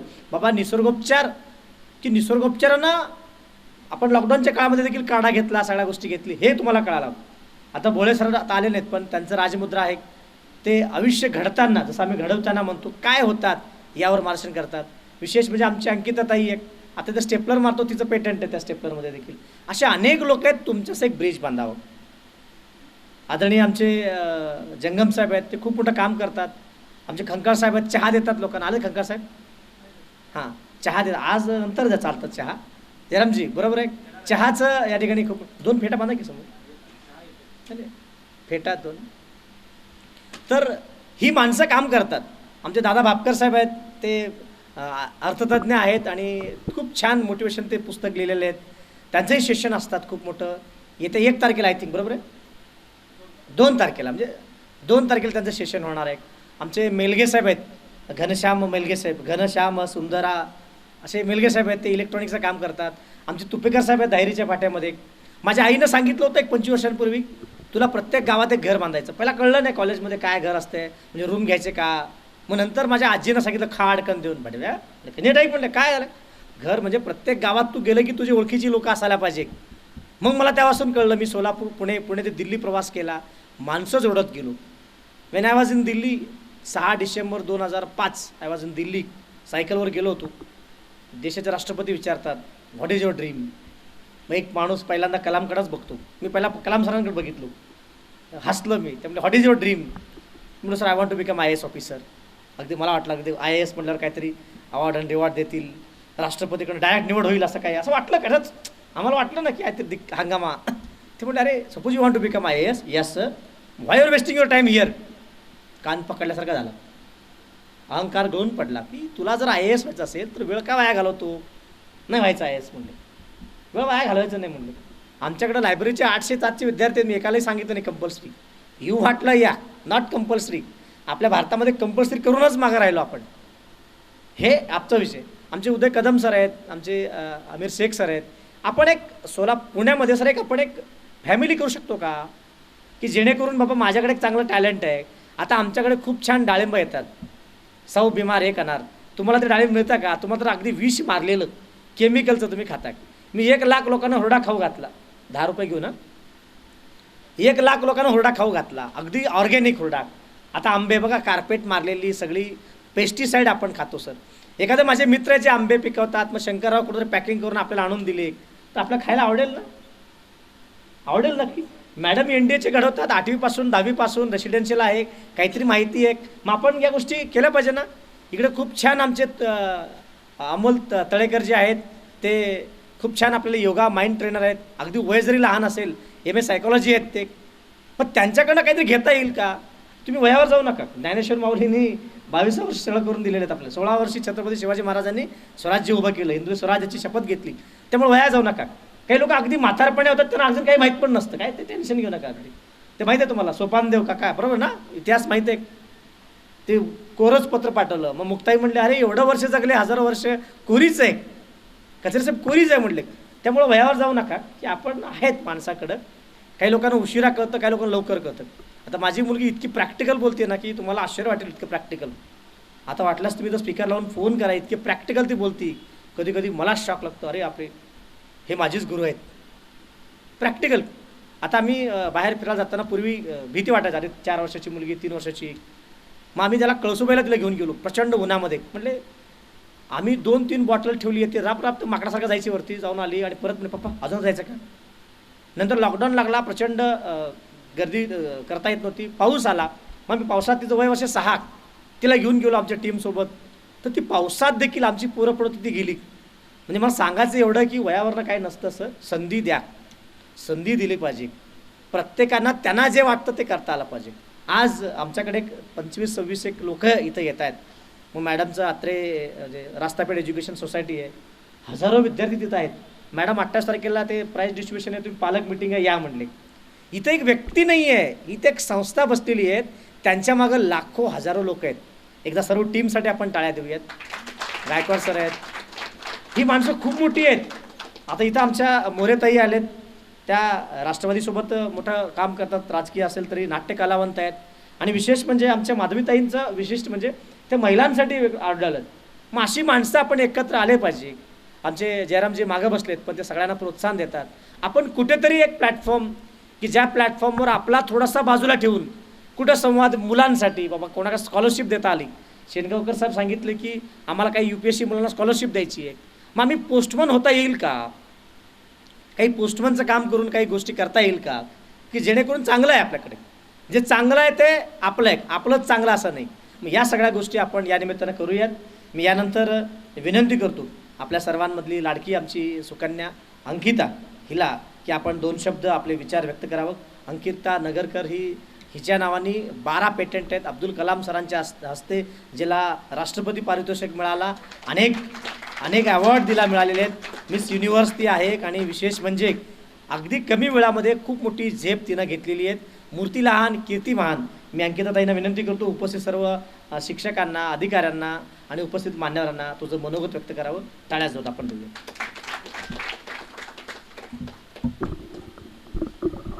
नमस्कार, मी अंकिता नगरकर देगील. आदरणीय व्यासपीठ, उपस्थित प्रेक्षक, आज खरं तर माझी तब्येत ठीक नाही आहे. मी नुकतीच व्हिएतनाम देशाचा दौरा करून आलेली आहे आणि सरांना शब्द दिला होता की मी नक्की येईल कार्यक्रमाला, मला आवडेल यायला. यासाठी आज मी खास तुमच्याशी इथे संवाद साधायला आलेली आहे. So please bear with me. तर आत्ताच सरांनी माझ्याबद्दल काही माहिती सांगितली तुम्हाला. I would just like to share my experience before you all. वयाच्या 16व्या वर्षी माझा हा संशोधनातला प्रवास चालू झाला. म्हणजेच वयाच्या 16व्या वर्षी मी माझा पहिला शोध लावला, माझं पहिलं पेटंट फाईल केलं. तर तो नक्की प्रवास कसा सुरू झाला हे मला नक्कीच तुम्हाला सांगायला आवडेल. वयाच्या 16व्या वर्षी म्हणजेच 10वीत असताना मी शाळेचे काही असाइनमेंट पेपर स्टेपल करत होते. ते असाइनमेंट पेपर स्टेपल करता करता मला एक अडचण आली. ती अडचण अशी होती की स्टेपल करता करता स्टेपलरच्या पिना अचानक संपल्या. कळालं तर किती बरं होईल. म्हणजेच ही जी धावपळ चिडचिड होतीये ती आपण टाळू शकतो. याच दृष्टिकोनातून काही दिवस विचार केल्यानंतर एक कल्पना मला सुचली. ती कल्पना अशी होती की मी स्टेपलरच्या शेवटच्या काही पिनांना कलर केलेला आहे आणि स्टेपल करताना जेव्हा त्या नॉन कलर्ड पिन्स संपतील आणि कलर्ड पिन्स विजिबल होतील तेव्हा तुमच्या लक्षात येईल की पिना आता संपायला आलेल्या आहेत आणि तुम्हाला एक नवीन सेट इन्सर्ट करायचा आहे. So this is a very simple concept which struck my mind. पण याच इनोव्हेशनसाठी 11/11/11 या तारखेला मला डॉक्टर कलाम सरांच्या हस्ते नॅशनल अवॉर्ड मिळालं. So I can definitely say it was a dream come true moment for me. कारण ते माझं रोल मॉडेल आहेतच आणि त्यांच्याशी भेटण्याची त्यांच्याशी बोलण्याची मला तिथे संधी मिळत होती. सो तिथलाही एक्सपिरियन्स मला नक्कीच आवडेल तुमच्यासोबत शेअर करायला. ही अवॉर्ड सेरेमनी अहमदाबादमध्ये झाली होती. IIM Ahmedabad, Indian institute of management. तर जवळपास 4156 विद्यार्थ्यांनी यात पार्टिसिपेट केलं होतं. या विद्यार्थ्यांमधून संपूर्ण महाराष्ट्रातून रादर या 4156 विद्यार्थ्यांमधून फक्त 22 विद्यार्थ्यांचं सिलेक्शन झालं आणि संपूर्ण महाराष्ट्रातून मी एकटी कॅन्डिडेट होते जिचं सिलेक्शन झालं होतं. So definitely I can say it was a proud moment for me. आणि तिथे जेव्हा कलाम सर स्वतः आले, माझी जी कन्सेप्ट आहे माझं प्रेझेंटेशन त्यांनी ऐकलं, तर नक्कीच मनात खूप एक्साइटमेंटसुद्धा होती. कारण मी त्यांना तिथे भेटणार होते, त्यांच्याशी बोलणार होते आणि माझी कन्सेप्ट त्यांनी ऐकल्यानंतर त्यांनी माझं कौतुक केलं, काही सजेशन्स दिले. त्याचबरोबर त्यांनी एक छोटी गोष्टसुद्धा सांगितली मला. ती गोष्ट होती एका ॲपलची. आपल्या सर्वांनाच माहिती आहे की ॲपल झाडावरून खाली पडतं. It doesn't go in any other direction, right. पण न्यूटन असा शास्त्रज्ञ होता की त्यांनी त्यावर विचार केला आणि ग्रॅव्हिटेशनल फोर्स हा कन्सेप्ट डेव्हलप केला. सिमिलरली ही जी स्टेपलरची गोष्ट मी तुम्हाला आत्ता सांगितली, तर ही माझ्यासोबत झाली होती, तुमच्यासोबतही अनेकदा झाली असेल. पण त्यावर मी विचार केला आणि I was the one who came up with this innovation. So त्यांचे हे शब्द कुठेतरी मला खूप मोटिवेटिंग वाटले. आणि त्यावेळी माझ्या एक गोष्ट लक्षात आली की कुठलाही शोध छोटा किंवा मोठा नसतो. जर त्यात नाविन्य असेल, जर त्यात वेगळेपण असेल, definitely you can call it as an innovation, right. आणि त्याच दृष्टिकोनातून मी विचार करत गेले, काम करत गेले आणि सध्या माझ्या नावावर 10 पेटंट्स रजिस्टर्ड आहेत, 10 वेगवेगळे शोध लावलेले आहेत. अजून काही शोध पाईपलाईनमध्ये आहेत. Hopefully it will soon come in to the market. तर याचं मी पेटंट्स फाईल केलेले आहेत, मी आत्ताच म्हणाले. तर डेफिनेटली तुमच्यापैकी काही लोकांना माहिती असेल की पेटंट काय आहे, कसं करायचं. पण त्याबद्दल just to share some knowledge before you. पेटंटविषयी मी थोडीशी माहिती तुम्हाला देईल. पेटंट आपण बेसिकली इनोव्हेशन्सचं फाईल करतो. वेगवेगळ्या इनोव्हेटिव्ह कल्पनांचं आपण पेटंट फाईल करू शकतो. क्रायटेरिया एवढाच आहे की ती कन्सेप्ट, ते इनोव्हेशन नवीन पाहिजे, त्यात नाविन्य पाहिजे. जर ती कन्सेप्ट ऑलरेडी एक्झिस्टिंग असेल मार्केटमध्ये किंवा ऑलरेडी पेटेंटेड असेल तर तुम्ही त्याचं पेटंट फाईल नाही करू शकत. So you can file patents of such innovative concepts and basically it is to gain the ownership of your innovation. So nothing but to protect your innovation.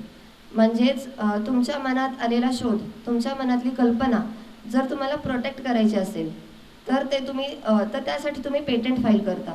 म्हणजेच तुमच्या परवानगीशिवाय तो शोध कोणी वापरू शकत नाही किंवा कोणी कमर्शियलाइज करू शकत नाही. So this is the power of patent. So definitely if you have innovative concepts in your mind, you should go for patent filing process. Rather मी खात्रीशीर सांगू शकते की इथं बसलेल्या प्रत्येकाच्या मनात काही ना काही कल्पना नक्कीच आहेत, but we are not aware how to go ahead with it. So this was the pathway which I wanted to give you all about how to go ahead with innovations. माझे वेगळे 10 शोध मी लावलेले आहेत, त्याचे मी पेटंटसुद्धा फाईल केलेले आहेत. आणि इथेच माझी बहीण बसलेली आहे, स्नेहा नगरकर तोडकरी. तर तीसुद्धा एक पेटंट ऑफिसर आहे, ऑथराइज्ड पेटंट ऑफिसर.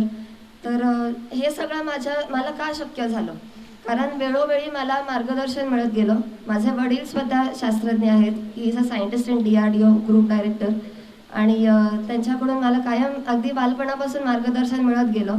त्यामुळेच माझ्या न्यूजपेपर्समध्ये इंटरव्ह्यू आले, रेडिओ चॅनलवर, TV चॅनलवर इंटरव्ह्यू झाले. तर हेच सगळं मला जे मिळालं आहे तेच इतरांना मिळावं हीच एक मनात इच्छा आहे. म्हणून मी वेगवेगळे सेशन्स घेत असते वेगवेगळ्या फोरम्समध्ये, स्कूल्स, कॉलेजेस, मल्टीनॅशनल कंपनीजमध्ये सुद्धा ऑन इनोव्हेशन अँड पेटंट. आता जवळपास माझे 600पेक्षा जास्त व्याख्यानेसुद्धा झालेली आहेत या विषयावर. आणि हाच एक उद्देश ठेवून आम्ही काम करत असतो. कारण आज मला हे फक्त मला मार्गदर्शन वेळोवेळी मिळत गेलं यामुळे शक्य झालेलं आहे. तसंच मार्गदर्शन इतर विद्यार्थ्यांना मिळावं म्हणून मी हा माझा एक जेन्युइन प्रयत्न आहे. आणि तसाच त्याच प्रयत्नाचा एक भाग म्हणून मला एक पुस्तक तुम्हाला नक्कीच दाखवायला आवडेल.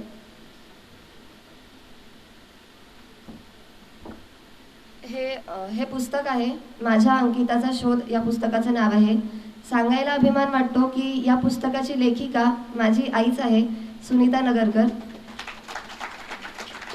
आणि हे पुस्तक जर तुम्ही वाचलं तर यात तुमच्या लक्षात येईल की माझा हा जो संपूर्ण प्रवास होता त्याबद्दल माझ्या आईने माझ्याविषयी लिहिलेलं आहे.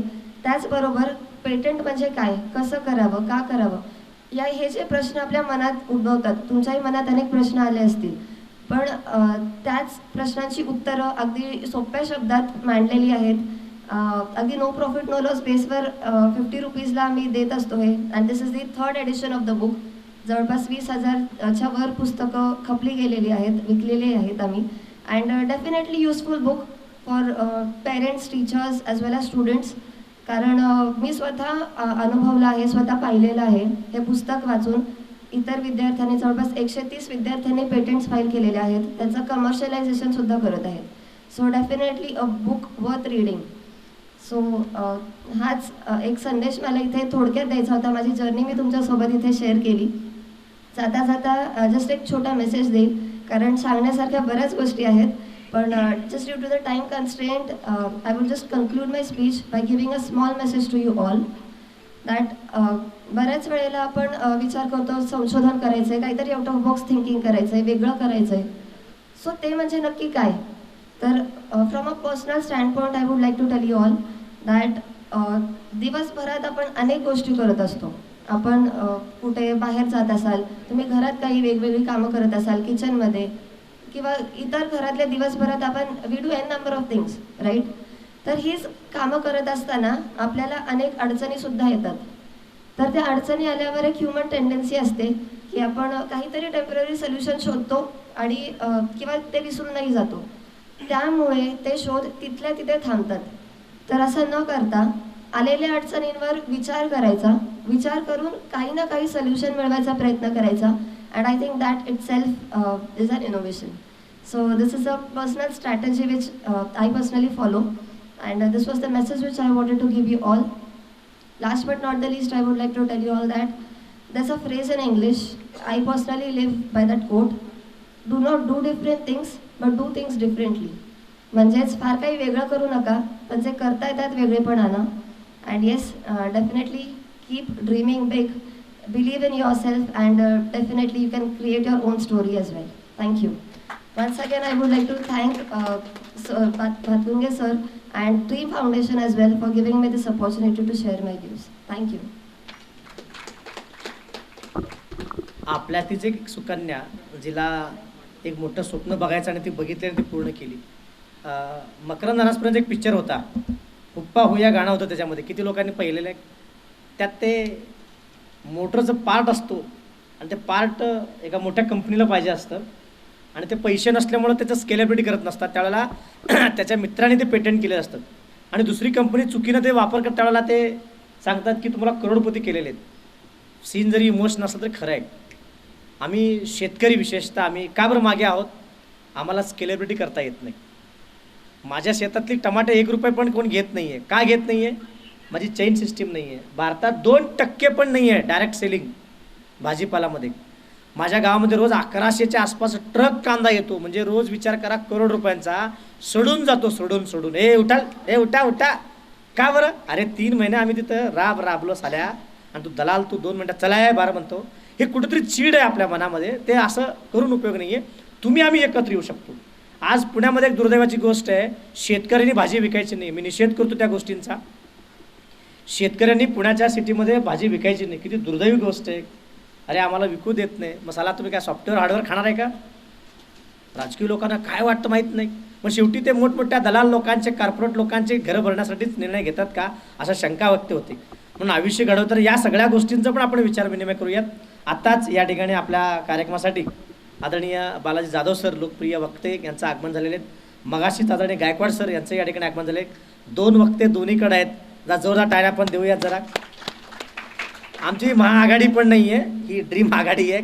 आम्ही कुठल्याही राजकीय व्यासपीठ नाही आहे, हा सामाजिक उपक्रम आहे. टाळ्याच जोरदार देऊया जरा जाळ्या. त्याचबरोबर आत्ताच या कार्यक्रमासाठी आदरणीय आमच्या शुभांगीताई माने, नूतन माध्यमिक विद्यालय केशवनगर आलेत. टाळ्या आपण त्यांच्यासाठी देऊयात. याच कार्यक्रमासाठी आमच्या मधुराताई चौधरी राईट, त्यांचे आगमन सारथी प्राथमिक विद्यालय खराडी यांचे या ठिकाणी आगमन झाले. आत्ताच या उपक्रमासाठी यशराज चव्हाण सर, यश इन्स्टिट्यूट पुणे, त्यांचे आगमन, त्यांनाही विनंती सत्कारमूर्ती कृपया पुढे यावेत. यानंतर मी अशा व्यक्तींना आता तुमच्यासमोर मार्गदर्शन करण्यासाठी विनंती करणार आहे की ज्यांनी खूप कमी वेळामध्ये मोठं यशसाठी लोकांना मोटिवेशन केलं. आदरणीय गणेश सिरसट सर. तत्पूर्वी आदरणीय आमच्या गुप्ता मॅडमचा एक छोटासा कार्यक्रम आहे कॉलेजमध्ये, स्कूलमध्ये, म्हणून त्यांना आपल्या कार्यबहुलामुळं आपल्याला हा कार्यक्रम ते सोडून जातात, त्यामुळे त्यांना आपण सन्मान करूयात. मी अशा तऱ्हे विनंती करतो चव्हाण सर, आपण कविता गुप्ता मॅडम यांचा या ठिकाणी हा छोटा सन्मान आपण करूयात. टाळ्या जोरदार देऊयात कविताताईंसाठी.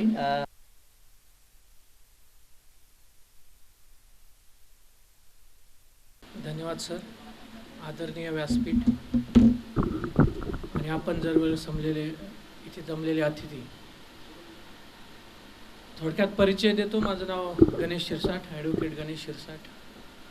मी बी आव्हाड लॉ क्लासेस आणि गणेश शिरसाट अकॅडमी इथे कायद्याचं शिक्षण, विद्यार्थ्यांना न्यायाधीशाच्या परीक्षा, ज्युडिशियल सर्व्हिसेस एक्झामिनेशन आणि लॉशी रिलेटेड ज्या स्पर्धा परीक्षा असतात किंवा एक्झामिनेशन असतात, लॉचे कोर्सेस, ते कंडक्ट करतो.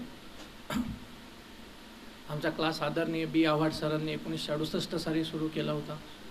त्यानंतर त्यांचे छोटे बंधू S.C. आव्हाड सरांनी घेतला आणि 2010 सालापासून मी कंडक्ट करत आहे.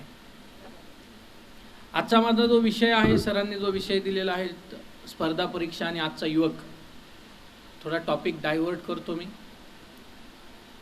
स्पर्धा परीक्षा आणि आजचा युवक, ज्यावेळेस स्पर्धा परीक्षेतले युवक पाहतो, 2-3 प्रश्न नक्कीच पडतात, 2-3 अडचणींना नक्कीच युवक सामोरे जात आहेत. मी आजही या मनाचा आहे, स्पर्धा परीक्षामध्ये प्रामाणिक प्रयत्न केला तर यश नक्की मिळतं.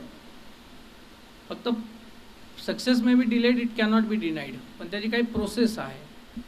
रादर दॅन आजच्या विद्यार्थ्यांना अधिकारी व्हायचं आहे, त्याचं स्वप्न असतं मला IAS व्हायचं आहे, IPS व्हायचं आहे, पण त्याला अभ्यासाचा कंटाळा आहे. पहिला प्रॉब्लेम हा फेस करतात की अभ्यास नाही करायचा आहे, त्याला फक्त गावभर सांगायचं आहे की मला अधिकारी व्हायचं आहे, मला IAS व्हायचं आहे, IPS व्हायचं आहे, म्हणजे PSI व्हायचं आहे, तर ते अभ्यास करायचं सोडून पहिलं बुलेट घेत आहे, कारण त्याला PSI व्हायचं आहे. तर हा एक महत्त्वाचा प्रॉब्लेम आहे, तो नसला पाहिजे विद्यार्थ्यांमध्ये.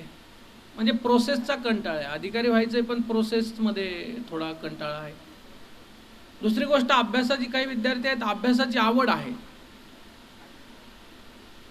पण मग जी पोस्ट मिळणार आहे ती पोस्टमध्ये जे काम करायचं त्या कामाचा कंटाळा आहे. म्हणजे मला IASच व्हायचं होतं, मला IPSच व्हायचं होतं, मला IRSच व्हायचं होतं. पण जेव्हा जेव्हा ह्या 2 गोष्टींची सांगड लागत नाही ना, की आपल्याला काय करायचं आहे, काय व्हायचं आहे आणि काम करायचं आहे, तर त्याच्यात आनंद नाही मिळत. मी विद्यार्थ्यांना नेहमी सांगतो, काय करायचं आहे ना, जे तुम्हाला एक समाधानी आयुष्य देईल ते करा, जे तुम्हाला समाधान देईल ना ते करा. म्हणजे आमच्याकडे कधी कधी असं होतं की लॉ फील्डमध्ये एखादा व्यक्ती वकिलीमध्ये तो लॉ करतो, त्याला प्रॅक्टिस करायची असते, एक वेगळा त्याच्यात आनंद असतो, पण फायनान्शियल कन्स्ट्रेंटमुळे तो कॉर्पोरेटमध्ये जातो. कॉर्पोरेटमध्ये त्याला लाखोचे पॅकेज मिळतात, पण तो तिथं असमाधानी आहे. म्हणजे पैसे खूप मिळत आहेत त्याला, पण त्याच्या बुद्धीला ती चालना नाही, ते टेक्निकल क्लरिकल कामं करत बसायला लागतं त्याला. आणि मग तो चिडचिड करतो 5-10 वर्षांनी. त्याला विचारलं का चिडचिड का होते, की नाही पैसे खूप आहेत, फायनान्शियली मी खूप स्टेबल आहे, पण मी जेवढे कष्ट केले त्यात मी समाधानी नाही आहे, किंवा माझ्या बुद्धीला पाहिजे तेवढं पर्टिक्युलरली काम नाही आहे. काही वेळा असंही होतं, काम खूप आहे, थोडा पैसा कमी मिळतो. थोडा पैसा कमी मिळाला तरी चालेल, पण थोडं समाधानी असेल माणूस हेच क्षेत्र निवडा. मग ते स्पर्धा परीक्षा असेल किंवा कोणतंही क्षेत्र असेल, पण ज्या क्षेत्रामध्ये तुम्ही समाधानी असू शकत नाही त्या क्षेत्रामध्ये तुम्ही जास्त काळ टिकूही नाही शकत. का असतं, प्रोसेस ही खूप जास्त महत्त्वाची असते. Success lies in the efforts, not in the results. Being the best is not at all important, doing the best is all that matter. Journey is beautiful rather than the destination. यश प्रवासामध्ये असतं. समजा 2 विद्यार्थी आहेत. एक सामान्य घरातला विद्यार्थी आहे, एव्हरेस्टच्या पायथ्याला उभा आहे. काही त्याच्याकडे इक्विपमेंट नाहीत, काही नाहीत. आणि एक खूप मोठ्या घरातील व्यक्ती आहे, तोही एव्हरेस्टच्या पायथ्याला उभा आहे. आता हे सामान्य घरातली माणूस, त्याचा काही अनुभव नाही, काही नाही, एव्हरेस्टच्या पायथ्याला उभा आहे, एका डोंगराच्या पायथ्याला उभा आहे, वर जाण्याचा प्रयत्न करतोय, वर जातोय, खाली पडतोय, धडपड करतोय, थोडं वर जातोय, पुन्हा खाली पडतोय, परत वर जातोय. असं करत करत एक दिवस तो वर टोकाला पोहोचतो. आणि 2 मिनिटं प्रिझ्युम करा, एक मोठ्या घरातील कोणीतरी व्यक्ती आहे, सर्व साधन सुविधा उपलब्ध आहेत, तो म्हटला मला वरच जायचं आहे, तो डायरेक्ट हेलिकॉप्टरमध्ये चॉपरमध्ये बसला. तो तिथे जाणार नाही, ते पण एक प्रिझ्युम करायला हरकत नाही. आणि डायरेक्ट वर गेला. आणि 2 लोक एका ठिकाणी उभे आहेत. एक खालून धडपड करत वर आलाय आणि एक डायरेक्ट आलाय. तर त्या दोघांचं यश नक्कीच सारखं नाही. त्या दोघांना सक्सेसफुल आपण नक्कीच म्हणत नाही. मग तो खालून धडपड करत आलाय ना, त्याला आपण सक्सेसफुल म्हणू शकतो, कारण तो तिथे जास्त काळ टिकणार आहे. त्याला अनुभव तितका आलाय की वर येताना वातावरण कधी बदलतं, वातावरण खराब कधी होतं, किती वेळ कुठे थांबायचं, कधी खाली उतरायचं, याचा अनुभव आहे. आणि हा वर जितक्या स्पीडने डायरेक्ट जातो त्याच्या डबल स्पीडने डायरेक्ट खाली येतो. मग नेमकं यश म्हणायचं कशाला? तिथं पोहोचला याला यश म्हणायचं का खालून चालत गेला याला यश म्हणायचं? तर माझी व्याख्या तर हीच आहे की journey is beautiful rather than the destination. जो प्रवास केला ना, त्या प्रवासात कुठेतरी यश असतं. मग स्पर्धा परीक्षेमध्ये सुद्धा कुठेतरी एक दिवस रिकमेंडेड लिस्टमध्ये नाव येतं, कुठेतरी अधिकारी होतात, म्हणजे त्या दिवशी तू सक्सेसफुल झाला का? तर अजिबात नाही. तू प्रत्येक दिवस जे एफर्ट्स घेत आहेत ना, तो प्रत्येक दिवस तुझ्या पर्टिक्युलरली कुठे ना सक्सेसची एक वीट रचत आहे. एखादा मोठ्या दगडावर एखादा व्यक्ती, शेतकरी आमचा ठोके मारतो, हातोड्याने जोरात ठोके मारतो, पहिला ठोका मारतो, दुसरा ठोका मारतो, 50व्या ठोक्याला कुठेतरी तो दगड फुटतो. याचा अर्थ 50वा ठोका महत्त्वाचा होता अशातला भाग नक्कीच नाही. ते पहिले 49 ठोके जे होते त्याच्यामध्ये तो एक सैल होत गेला. तर ते पहिले 49 ठोकेच महत्त्वाचे असतात. फक्त त्याला रिझल्ट यायला आउटपुट लागतं. मग त्यावेळेस काही वेळा पेशन्स पण लागतात आणि प्रामाणिक प्रयत्न पण लागतात. आणि आजच्या विद्यार्थ्यांमध्ये नक्कीच पेशन्स नाही. स्पर्धा परीक्षेचे विद्यार्थी आणखी एक महत्त्वाचा प्रॉब्लेम सध्या फेस करत आहेत, ते म्हणजे सोशल मीडिया. अभ्यासाचं कमी, आत्ताच सर म्हणाले अभ्यासाचं कमी, सोशल मीडियाचं जास्त क्रेज त्यांना आहे. किंवा ते 10 मिनटं अभ्यास करणार आणि 15 मिनटं रील पाहत बसतो तो, किंवा 15 मिनटं ऑनलाईन पाहतो. मी माझ्या विद्यार्थ्यांना नेहमी सांगतो, पहिल्या लेक्चरला सांगतो, जर वर्षभरात काही करायचं असेल, काही इच्छा असेल, तर पहिल्यांदा फेसबुक, व्हॉट्सअप, हे इंस्टाग्राम डिॲक्टिव्हेट करावे लागतील, तर कुठेतरी काहीतरी होऊ शकतं, नाहीतर नाही होऊ शकत. माझ्याकडे आमची ईशा म्हणून विद्यार्थी होती, वयाच्या 23व्या वर्षी जज झाली ती. सर तिला प्रचंड सोशल मीडियाची क्रेज होती. इंस्टाग्राम असेल, हे असेल. ती एक दिवस आली, म्हटली सर JMFC करायचं. मग तिला म्हटलं JMFC करायला अभ्यास हा एक ठराविक पॅटर्न आहे. JMFC करणं किंवा जज होणं खूप डिफिकल्ट प्रोसेस नाही आहे, पण कष्ट लागतात. म्हटलं पहिल्यांदा ते सोशल मीडिया बंद करायला लागेल. तर प्रचंड ॲडिक्शन असणारी विद्यार्थ्यांनी तिने ॲक्सेप्ट केलं, तिने सगळं डिॲक्टिवेट करून टाकलं.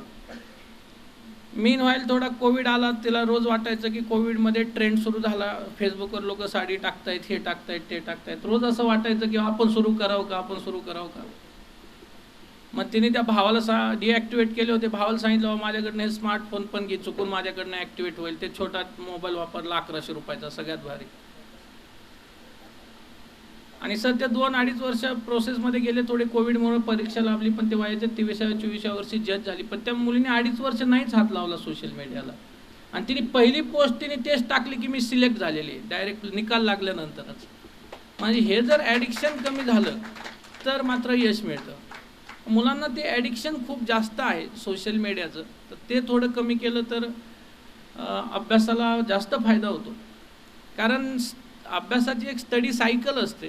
ज्यावेळेस तुम्ही अभ्यासाला सुरुवात करता त्यावेळेस कॉन्सन्ट्रेशन लेवल हाय होत जाते आणि एक कुठेतरी 2-2.5 तासांनी एक थोडा पिक पॉईंट असतो की कॉन्सन्ट्रेशन लेवल खूप हाय होते, म्हणजे तुम्ही वाचता येतं आणि तुम्हाला समजतंय.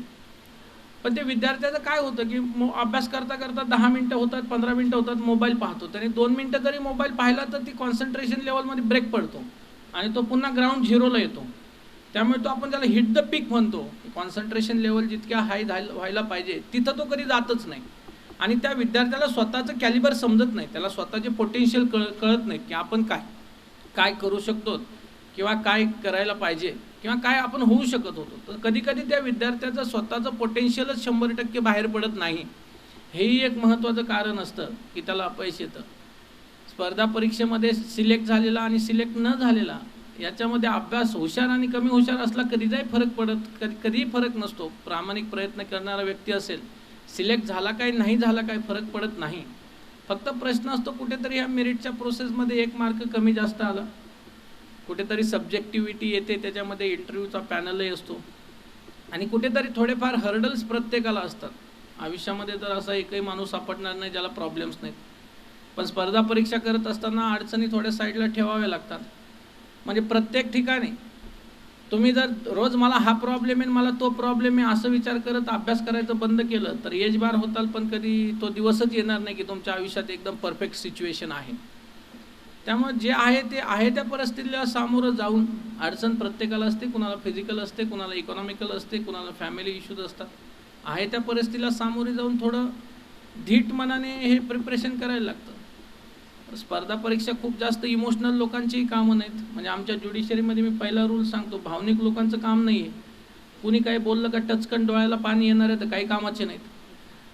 कारण काय होतं की कायदा एक प्रोसेस आहे आणि कायद्यामध्ये आपल्या देशात रूल ऑफ लॉ आहे. मी पहिला प्रश्न विचारतो बऱ्याच ठिकाणी लेक्चरला, त्या दिवशी मी सोलापूरलाही बोललो, आजही बऱ्याच लोकांना एक प्रश्न नेहमी विचारतो, भारतात सर्वात सुप्रीम कोण, सगळ्यात सर्वोच्च कोण. तर आजही लोक 80% लोक चुकतात. म्हणजे बऱ्याचशा लोकांना हेच कोणी म्हणतं पंतप्रधान, कोणी म्हणतं राष्ट्रपती, कोणी म्हणतं संसद, कोणी म्हणतं सुप्रीम कोर्ट. आजही लोकांना सांगायला लागतं की the constitution of India is the supreme authority.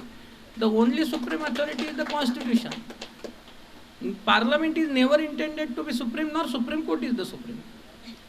President is a mere titular head. Prime Minister पण नाही. बरेच जण मला म्हणतात असं का, देशात संसद असावी संविधान सांगतं, prime minister council of minister असावेत संविधान सांगतं, प्रेसिडेंट असावेत संविधान सांगतं, सुप्रीम कोर्ट असावं संविधान सांगतं, हायकोर्ट असावं संविधान सांगतं, राज्य असावेत, मुख्यमंत्री असावेत, मंत्रिमंडळ असावेत, गव्हर्नर असावेत, हायकोर्ट असावं संविधान सांगतं. यांना जन्माला संविधानाने घातलंय आणि जन्म देणारा मोठा असतो, घेणारा नाही. अ creature cannot define the power of its creator. Constitution is the creator, it is the law of the land, it is the supreme authority. आणि स्पर्धा परीक्षा कोणतीही असू द्यात, संविधान हा विषय असतोच. कमी मार्काला असेल कमी जास्त, याचं कारणच ते की देशामध्ये the India is facing major problem of constitutional illiteracy. आमच्या सुप्रीम कोर्टचे 4 जजेस गेले 4 महिना सांगतायत की इंडिया नीड्स कॉन्स्टिट्युशनल लिटरसी. म्हणजे नागरिकांना अधिकार म्हणजे काय हेच माहीत नाही. आपली जनता भोळी भाबडी जनता आहे, 70-80% भोळी. त्याला व्हॉट्सअपला आलं तरी खरं वाटतंय, त्याला फेसबुकला काही वाचलं तरी खरं वाटतंय. आणि सोशल मीडिया तर आजकाल असं होतं की they are controlling the minds of the people. आमच्या लॉमध्ये एक खूप सुंदर केस झाली कॅम्ब्रिज ॲनालिटिकाची, USAची. How the social media control the minds of the people. तुम्ही किती ऑब्झर्व केलं मला माहीत नाही, पण कधी कधी गुगलला जा आणि एखाद्या हॉटेलचं नाव टाकून पहा, 5व्या मिनिटाला फेसबुकला हॉटेलला सजेशन यायला लागतं, त्या हॉटेलचं ऑल ओव्हर दिसायला लागतं. फेसबुकला कसं कळलं ना मी गुगलला हॉटेल शोधत होतो. तुम्ही म्हणणार आम्ही परमिशन दिली. तुम्ही परमिशन नाही दिली तरी दिसतं, तुम्ही सेटिंग नाही दिली तरी दिसतं. याचं कारण काय की how they control the minds of the people. आणि आता इलेक्शनमध्ये कसा फायदा होतो, एक सुंदर केस झाली कॅम्ब्रिज ॲनालिटिकाची. ती केस अर्धवटच पडली, मीडियाने कधी लक्ष नाही दिलं. USAची केस, डोनाल्ड ट्रम्पच्या इलेक्शनची ही मुद्दा होता. कॅम्ब्रिज ॲनालिटिका नावाची एक कंपनी होती आणि ते इलेक्शन कॅम्पेन चालवत होती. आणि त्या इलेक्शन कॅम्पेनमध्ये त्यांनी फेसबुकसोबत थोडं काही त्यांचा डेटा असेल, फेसबुकवर आपला सगळा डेटा येतो, प्रोफाइलिंग येते, आपणच दिलेलं असतं, हे आवडतं ते आवडतं, डिसलाईक हे डिसलाईक, बर्थ डेट इतका. आणि हेवी सॉफ्टवेअर्स आहेत, फ्रॅक्शन ऑफ सेकंडमध्ये डेटा सॉर्ट होतो. जगात पॉवरफुल तोच आहे त्याच्याकडे डेटा आहे. USA पॉवरफुल त्याच्याकरता कारण त्यांच्याकडे गुगल आहे, फेसबुक आहे, इंस्टाग्राम आहे, व्हॉट्सअप आहे. आणि चायनाने टिकटॉक त्याच्याकरताच काढलं होतं की त्याला डेटा पाहिजे. त्यांना ते नाचणाऱ्या लोकांमध्ये काढीचा इंटरेस्ट नव्हता त्यांना. आणि आपणही बॅन ते त्याच्यामुळेच केलं होतं की आपला डेटा जास्त नको जायला. कारण डेटा ज्याच्याकडे तो माइंड कंट्रोल करतो. आणि कसं माइंड कंट्रोल करतो की फॉर एक्झाम्पल एकदा फेसबुकची तुमची प्रोफाईल ॲनालिसिस झाली. फेसबुकचा एक इंटरनल सर्वे होता. 100 महिला निवडल्या होत्या फेसबुकने रँडम. आणि त्या फेसबुकला काय लाईक करतात आणि काय डिसलाईक करतात याचं ॲनालिसिस केलं. आणि फेसबुकच्या इंटरनल टीमने डिक्लेअर केलं तर किंवा ह्याच्यातल्या 100 महिला प्रेग्नंट आहेत. सर 4 महिन्यात त्यातल्या 98 महिन्यांनी फेसबुकवर पोस्ट केली होती की आम्ही प्रेग्नंट आहे. मग त्यांच्या घरच्यांना माहीत होण्याच्या अगोदर फेसबुकला माहीत होतं दे आर प्रेग्नंट. म्हणजे फक्त त्यांचा बिहेवियर पॅटर्न चेक करून की हे लाईक करतायत, हे डिसलाईक करतायत, हे लाईक करतायत, असं करून थोडं इलेक्शनमध्ये USA मध्ये असं झालं की समजा डोनाल्ड ट्रम्प असतील, हिलरी क्लिंटन असतील, तर असे एखादी गोष्ट समजा डोनाल्ड ट्रम्पला मी लाईक करतो, मग मी त्याची पोस्ट लाईक केली. आता फेसबुकला कळलं की मी डोनाल्ड ट्रम्पला लाईक करतो. मी आता आणखी कशाला लाईक करतो? मला थोडक्यात मी उदाहरण म्हणून घेतो, पिझ्झा आवडतो मला, तर मग एक पिझ्झाची न्यूज बनवायची. ते काय कोणत्या वेबसाईटला टाकली तरी येते, खरी खोटी कोण पाहत नाही की पिझ्झा हे छान खाद्य आहे डोनाल्ड ट्रम्प. आणि ती पोस्ट केली की ती माझ्या ऑलला रिफ्लेक्ट व्हायला लागते. मग मी विचार करायला लागतो, आपल्याला डोनाल्ड ट्रम्प आवडतो, डोनाल्ड ट्रम्पला पिझ्झा आवडतो, बस कन्फर्म, यालाच मत. आता मला दुसरा मत असतं की समजा मला हिलरी क्लिंटन आवडते किंवा हिलरी क्लिंटन जे आहेत त्यांना मला मत द्यायचं किंवा मी त्यांना लाईक करतो. पण हिलरी क्लिंटनला मी लाईक करताना मी आणखी डिसलाईक कशाला करतो? तर मेक्सिकोची वॉल झाली पाहिजे असा एक मुद्दा असेल तर मेक्सिकोची वॉल झाली पाहिजे असं माझं मत आहे. तर एक फेक न्यूज बनवायची किंवा मी राष्ट्रपती झाल्यावर मेक्सिकोची वॉल बांधणार नाही हिलरी क्लिंटन. आणि ती फेक न्यूज अशी इतका मोठ्या देशात कोण पाहत नाही, ती माझ्या वॉलवर येते. मी काय म्हणतो, अरे हिला तर आपण मतदान देणार होतो, ही तर म्हणते मेक्सिकोची वॉल बांधायची नाही. तर ते वोट जे आहे तर बायफर्गेट व्हायला लागतं. त्याच्यानंतर समजा मी डोनाल्ड ट्रम्पचा कॅम्पेन करतोय तर त्याच्या वॉलवर दिवसभर बंबार्डिंग, मतदानाच्या अगोदर 2 दिवस की single vote count, single vote can change, single vote count, single vote can change. आणि जे हिलरी क्लिंटनचे मतदार असतील त्यांच्या वॉलवर सगळे नेते सारखेच, कुणामुळे काही फरक पडत नाही, आपल्या एकाने मताने काय फरक पडणार आहे, सगळे हे सारखेच. असं करत करत त्या 1% मतदान डोनाल्ड ट्रम्पचं बाहेर काढलं फेसबुकने आणि हिलरी क्लिंटनचं 1% मतदान घरी बसवलं आणि तेवढ्याच 1% मतदानाने ते निवडून आलं. हे ज्यावेळेस झालं त्यावेळेस USA मध्ये सगळ्यात मोठी केस उभी राहिली कॅम्ब्रिज अनालिटिकाची. पण नंतर ती केस गुंडाळली गेली, ती कंपनी पण बँकरप्सी डिक्लेअर केली आणि कंपनी आता वेगवेगळ्या नावाने काम करते. आणि हे कळायला अमेरिकेच्या लोकांना 4 वर्ष लागले की हे आपण नाही निवडून आणला, हे फेसबुकने निवडून आणला. आणि त्यावेळेस पहिल्यांदा असं झालं की सेकंड टाईम ज्यावेळेस डोनाल्ड ट्रम्प उभे राहिले ते पडले. कारण ती केसची चर्चा झाली, जरी केस तिथे कंपनी वाउंडअप झाली असेल तर ते हे सोशल मीडियाच्या माध्यमातून प्रत्येकाच्या विद्यार्थ्यांना अडचण येते.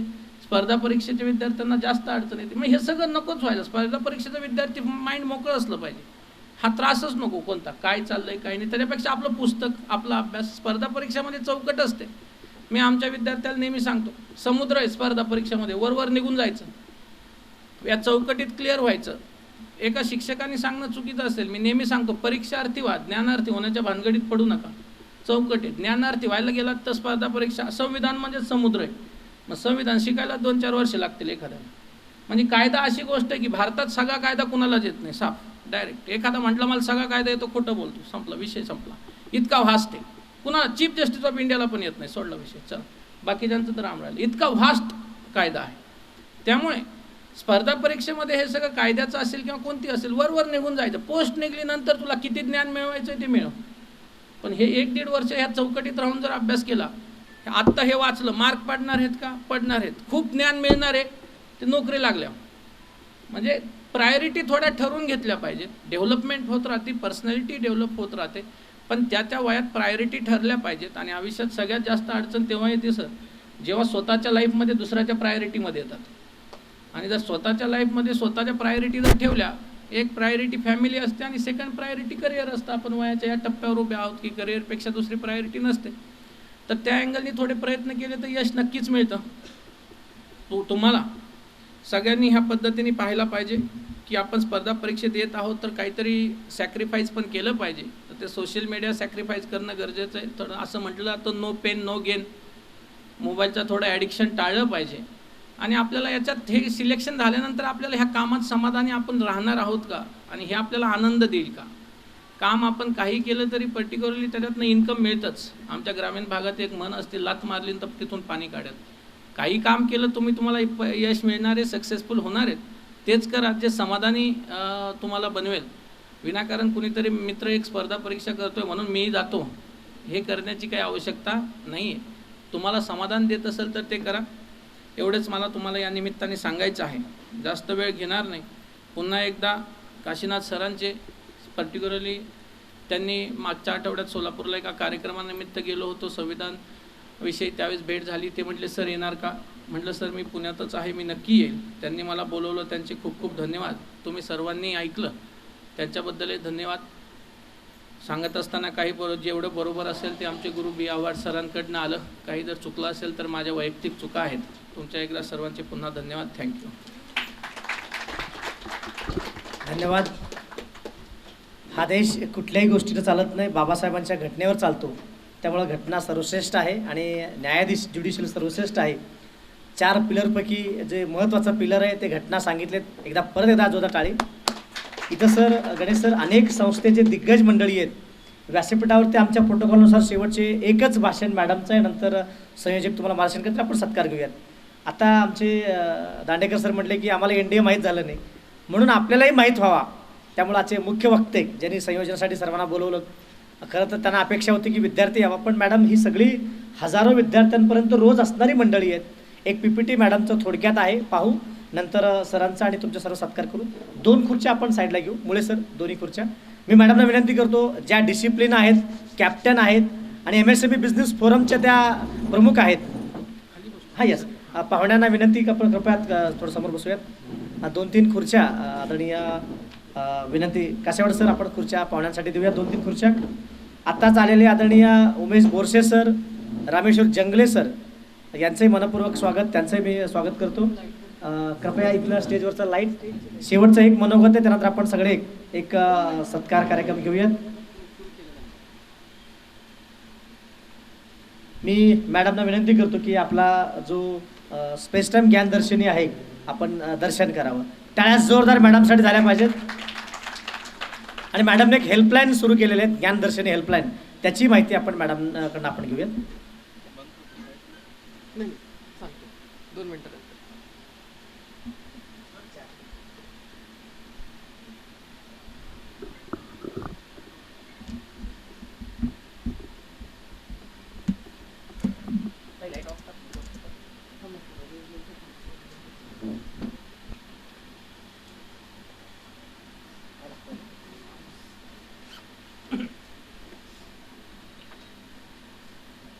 कार्यक्रमात मॅडमचं भाषण झाल्यानंतर सत्कार समारंभ, तत्पूर्वी चव्हाण सरांचं भाषण होईल आणि शेवट आपण जो टाईम ठरवला 1 पर्यंत हा आपला कार्यक्रम आहे. आपण 2 दिग्गज आहेत, आदरणीय बालाजी सर आणि गायकवाड सर. तुम्हाला जर खरंच एक 5 मिनिटं वेळ असेल तर त्यांचंही आपण या ठिकाणी मनोगत घेऊयात शेवटला. मी विनंती करतो मॅडमला की आपलं प्रोजेक्ट चालू.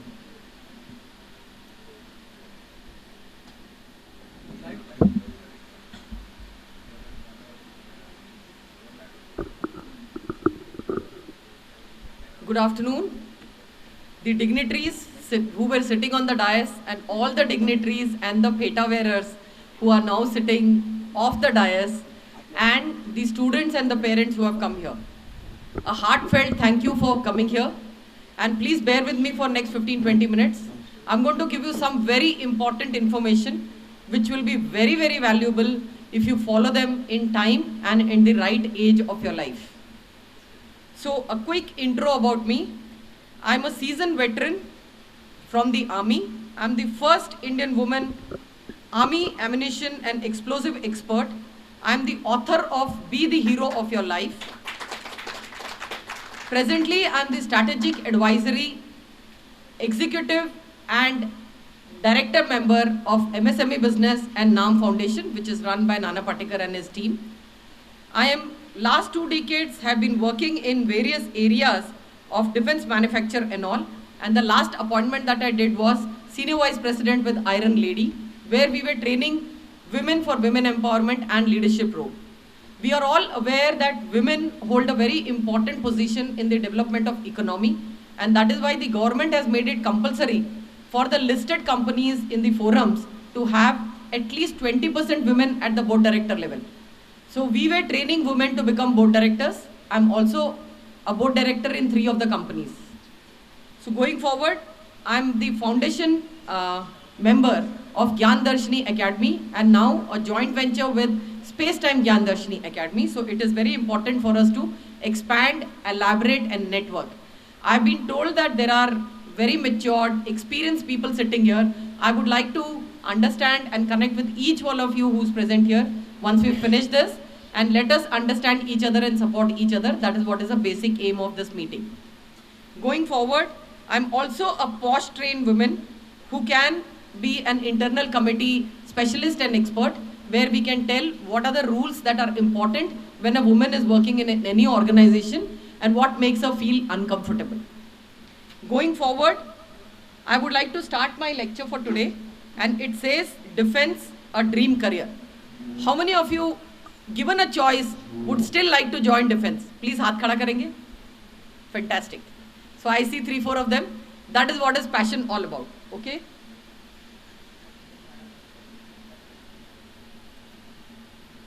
My lecture, I'll be demonstrating it in few points. First one is going to be the prelude, which will talk about personal development, then myths and facts about Indian Armed Forces, different sectors of salary, packages for youngsters when you take on your first job, then who can become army officer, facts about Indian Armed Forces, which will make you respect them even more as on date, eligibility criteria for NDA, eligibility criteria for graduation, SSB interview, my experience in the army, and finally, we will close it with few important question answers to help you in understanding the topic better. Let me start. So personal development. I would like to ask each one of you present here, when does the personal development start in human body? Psychologically, physically, emotionally, practically. When does it start? Can we have some quick answers? Yeah? No answers? No worry. So my idea is where, when, what, how and why did the development start? The moment a lady conceives the child in the womb, the brain starts developing. And in 9 months, the brain is fully developed. It understands what is happening around it.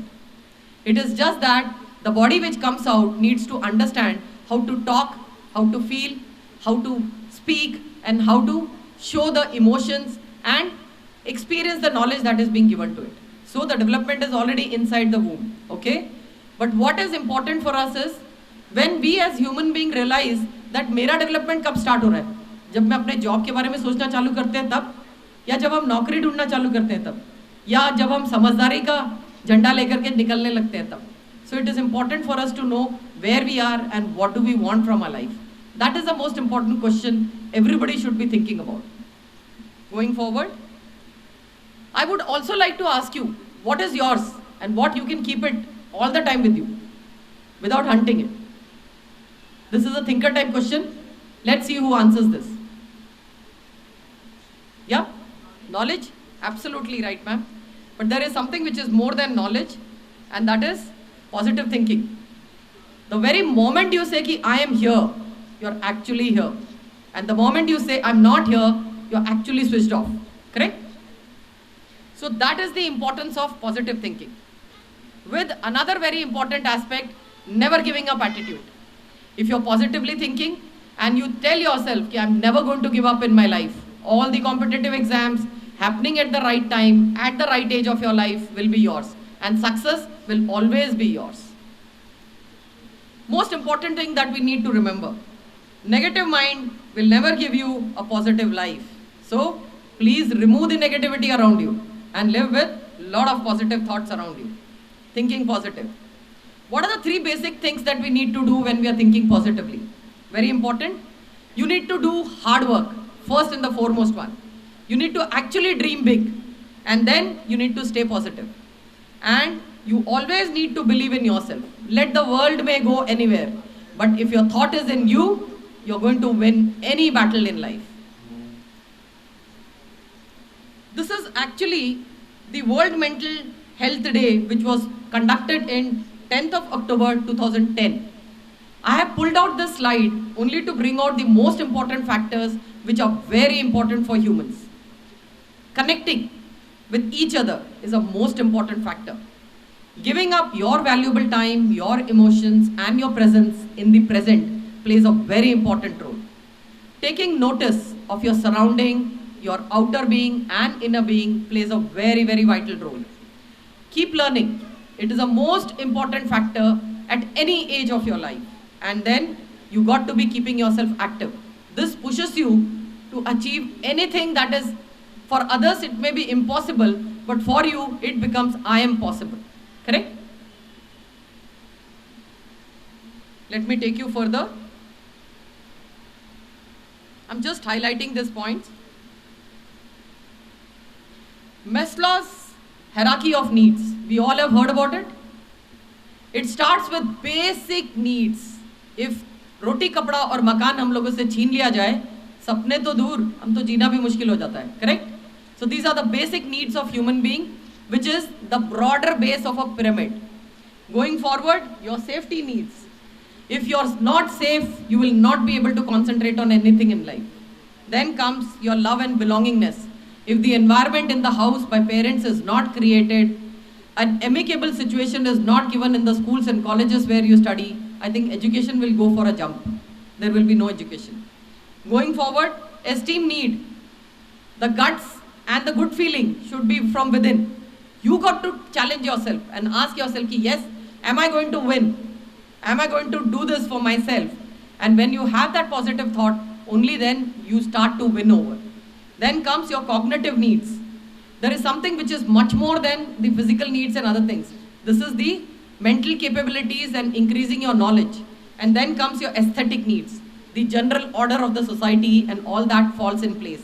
And ultimately comes your self-actualization, pinnacle point of a pyramid, where you say, yes, this is the time when I want to achieve my goal of life.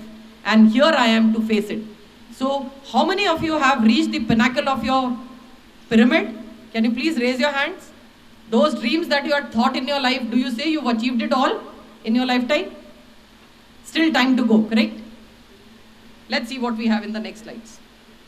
There are 2 basic English words, aptitude and attitude. I would like to understand the difference of these 2.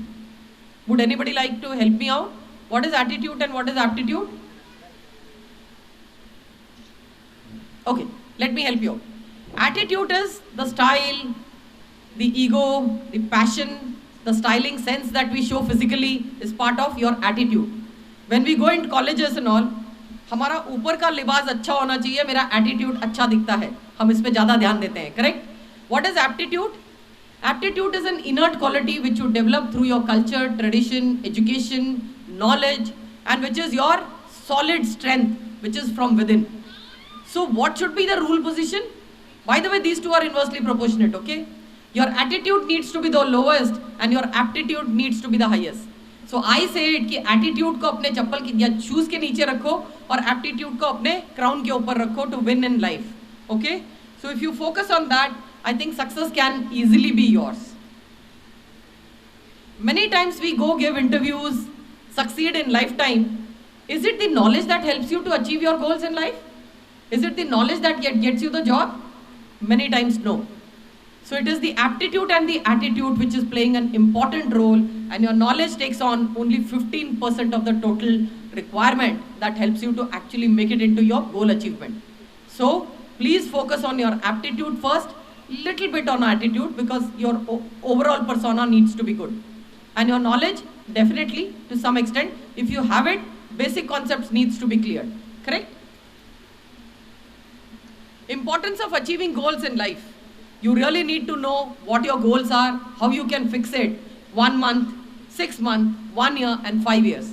You should very clearly be able to visualize yourself ki where you are going and what is the path, who's guiding you, who are your mentors, and when will the achievement happen in your lifetime. There has to be 100% clarity in your thought. Please have it. Only then you will be able to achieve it in the given time and at the right age of your life. It is so very important. Going forward, importance of staying on the course also plays an important role after having your goals fixed. If you keep changing or muddling over things, कि 4 दिन पहले सपने देखे cyclist बनूंगा, उसके 10 दिन के बाद सपने देखे सिंगर बनूंगा, उसके 10 दिन के बाद सपने देखे आर्मी ऑफिसर बनूंगा और उसके 10 दिन के बाद सपने देखे बोला एडवोकेट बनूंगा, इसमें से कोई भी अचीव नहीं होगा. Fix one and follow that path religiously, and requesting all the parents to be very strict with your children. If they have chosen a path, let it be the hardest path. Ensure that they walk on that. Your strictness and your perseverance will help them to see things in a much brighter way. So be with your children in fixing their path, and once fixed, do not allow them to change it. That will actually reduce a lot of your stress and anxieties also. When we are born, we have 5 major spheres of life: your family, education, society, your vision, and you yourself. This is childhood dreams. When we say कि अरे सपने देखो, जिंदगी जल्दी बड़ी बनती है. So but जब हम बड़े होते रहते हैं, उसके बाद उनका क्या हो जाता है? It converts into heavier words. That is commitment, your planning, your perseverance, your self-belief, and the facts of your life. How many of you realized कि मुझे आर्मी में जाना चाहिए था, लेकिन मेरी तो एज ही चली गई, मुझे तो पता ही नहीं था. And now I'm here. Like one of the first speakers said that कि I was made aware only once I lost my age that I can join NDA or give my CDS, which was one of the most simplest exams that you people could have cleared. I will give you some of the sharings of my experience and my research work.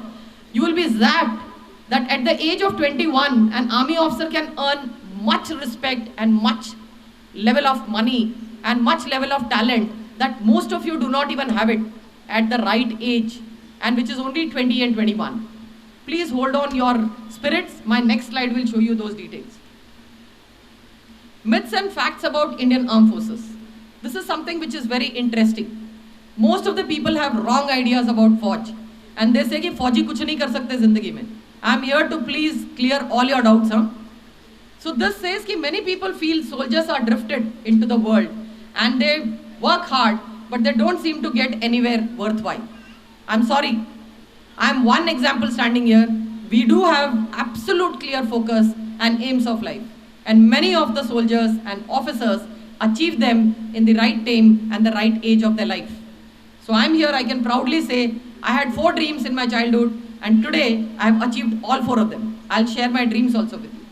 Another myth: if you get into trouble with law, then your only option is military, because you run away from your home or you run away from the lawyers. No, that is wrong.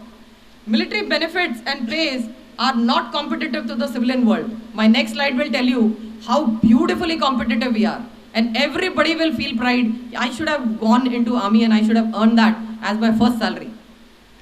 Women have hard time achieving success in military. Absolutely no. Because we are less numbers and there is less of competition. If you have it in you, you will bloody well make it and go to the highest level of your success. Military training and jobs have little relation to civilian world. Absolutely no.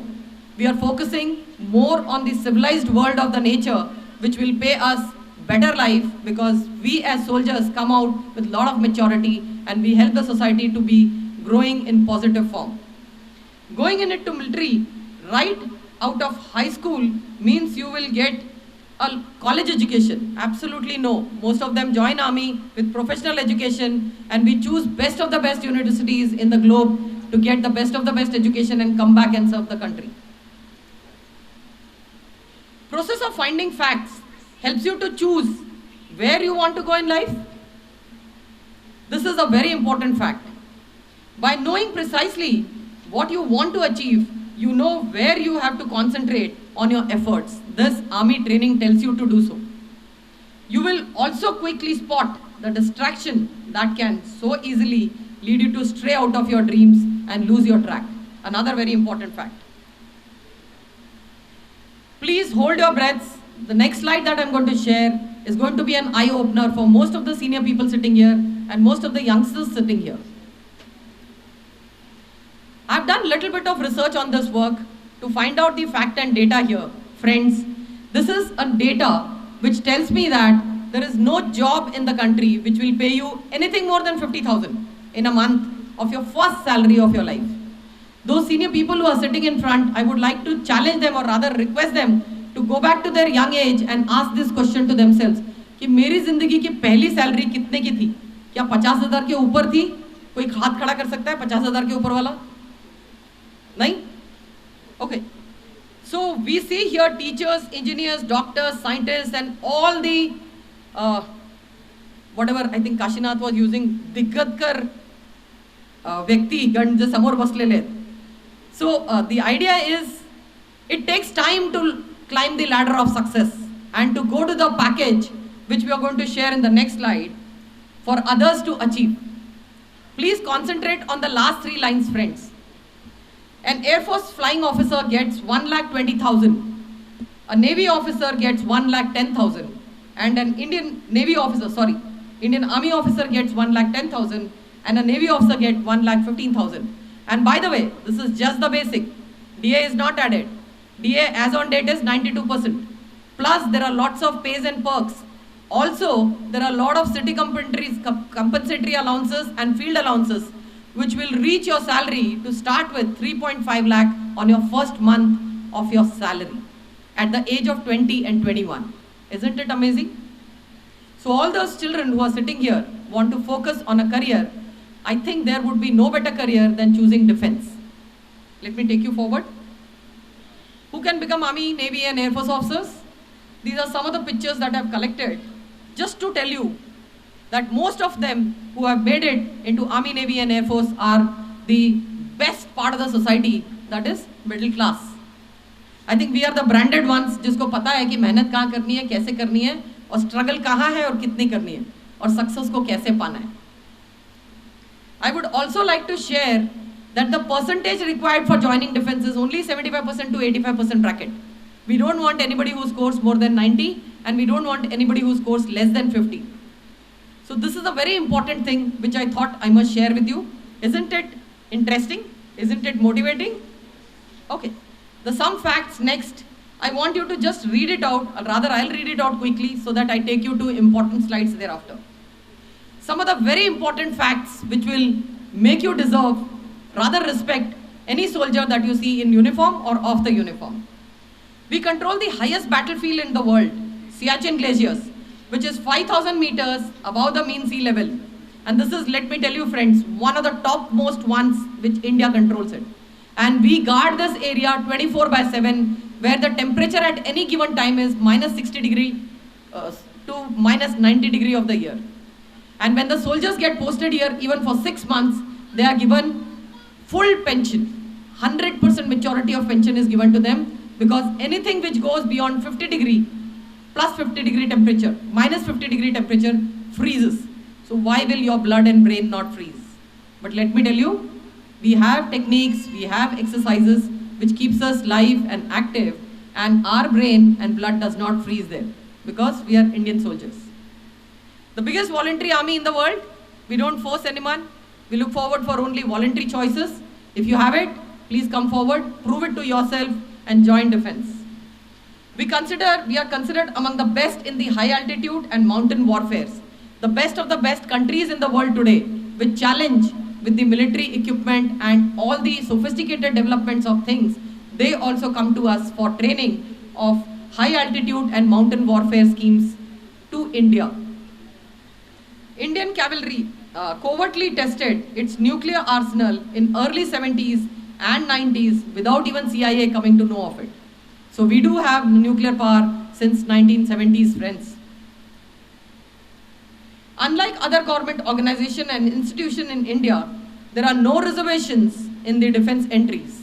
Only if you are making it in merits, you're most welcome to join. We don't talk about any caste, creed, religion or anything. The Battle of Longewala, which is a famous Bollywood movie, border is based on, where the Indian army went through only 2 casualties. And how many did we kill when it was Pakistanis being killed by us? I think we would have wiped off more than 10 regiments of there and consisting of 750 Jawans, JCOs and officers. So that is our achievement of targets there. Operation Rahat in 2013, something really went wrong in India and we had a claustrophobic effect. There was a huge cloud which bursted, which led to huge floods in the country, in the northern mountain areas of ours, where the Indian Army conducted the biggest civilization rescue operation, which is appreciated by the world people with a lot of passion and valor for the Indian forces. I think until we get the thing, I can continue? Yeah. Okay, great. So the Indian Navy has its training center at Hazimala, which is known as a naval academy, which is the largest of its kind in Asia, and we have 92 countries, soldiers and officers coming for their naval training, which is one of the most sophisticated ones. Indian Army today has horse and camel cavalries, which is respected and which is one of the last 3 countries in the world. But we take a lot of pride in showcasing that also, because we've realized that India is a unique country and animals have always been a big support to us. There have been cats, dogs, pigeons, horses and camels held by us as a comrade soldier, and they have done wonders and beautifully fought the battles along with the soldiers. The Indian Air Force is now coming up with the outstation is Tajikistan, and we are seeking another one in Afghanistan. Afghanistan is one country which is not allowing any other country to come forward to have an outstation in the country other than India. So it is a lot of pride and passion for us when we say that we have been wanted in the world even to bring peace. The most important battle that India fought, 1971 battle, Indo-Pak War battle, which ended with surrender of 1,93,000 soldiers, which were exchanged with them without having anything in return as a comradeship. Whenever we exchange the prisoners of war, there is definitely a strategic amount of resources or policies that we exchange with the country. But we did not do anything like that, and we did it on humanitarian ground. And that was very, very powerful for us. I think the slide is, can we have the slide brighter? Yeah? Is it visible? Okay, great. I don't have to mention these names. Army and Defense Services is also, giving lot of support, and we are giving harmonious ranks to the celebrities of the country to seek that we are still doing one of the best. I really want all of you to have your sole thought, and I want each one of you to read these 2 sentences which are written here along with me. Thanks to the men and women of Indian Armed Forces, we are able to live lives with freedom and great peace of mind. I think all of you would like to thank them with all your hearts present here. Correct? I think it is 100% correct. Going forward, eligibility criteria for NDA. All those students who are in the bracket of age of 16.5 to 19.5 are eligible for their NDA. If you have your cameras, you can shoot these snapshots and save it for further information, or reach out to me through my helpline number. Before we jump on to NDA requirements, there is something known as OLQs. What is OLQs? It is officer-like qualities. These are some of the very basic human needs that a soldier is supposed to have. And I don't think I have to explain any of these here. Patriotism needs to be on the topmost level. Your passion to join defense services, definitely a calling for the nation service. Sports, you need to be a born sportsman. Mentally strong, battle may go for days and months and for years. Like we are already fighting ISI battle systems, and insurgency, I think, is for more than 30-35 years. But what soldiers do? Because they have strong willpower, they maintain their peace and mind and continue to follow the orders whatever have been given to them. Extrovert, if it pains, you got to open up and say कि दर्द हो रहा है, हड्डी टूट गई है, नहीं तो तुम्हारा कमांडर तुम्हारी दूसरी हड्डी भी तोड़ देगा, ठीक है? So you got to be extremely extrovert also. When it pains, you got to speak it out. Determination, highest level of determination is required, because in battle, there is no second life and there is no second choice. You are in the battle, you got to fight it out till the battle ends. Inquisitiveness to get into much more details of topics. Like most of them said, the speaker third and speaker fourth specifically mentioned that concentration is very important factor and you got to be sticking on to the topics. But if your passion is with you, I don't think there is any distraction. So first look for your passion, friends, and अगर passion का भूत साथ है तो profession अपने आप साथ में बैठ जाता है, ठीक है? So अपने passion को ढूंढो और उसको drive करो, profession अपने आप पीछे आएगा और salary तो अपने आप आएगी, पैसा अपने आप पीछे आता है. अगर आपके पास दम है तो अपने passion को नौकरी बनाओ और वहाँ Jio. Okay? General awareness. You should know कि you're part of which city, which state, which country, and what your country is doing to the globe. That is a very important factor as an army officer. There is a very famous line which goes very well with the army officers and navy officers and air force officers is, be the jack of all, but you need not be mastering even one of them. The idea is, there is no topic that an army officer or a soldier cannot discuss, because they are generally aware of what is happening in and around them. Very important. Eligibility criteria for NDA. Age is 16.5 to 19.5 on the first day of NDA when you join. You should be less than 19.5. Please make a note of this. Males and females, both are welcome to join now. Qualification, you need to be 12th clear. 12th pass with physics and maths for NDA. TEC entry is also similar. The kids can also go and do their engineering in defense colleges also. All 7 streams of engineering is now open. You can choose to take on your engineering studies after your 12th. If you score more than 75%, there is a TEC form, Technical Entry Certification form.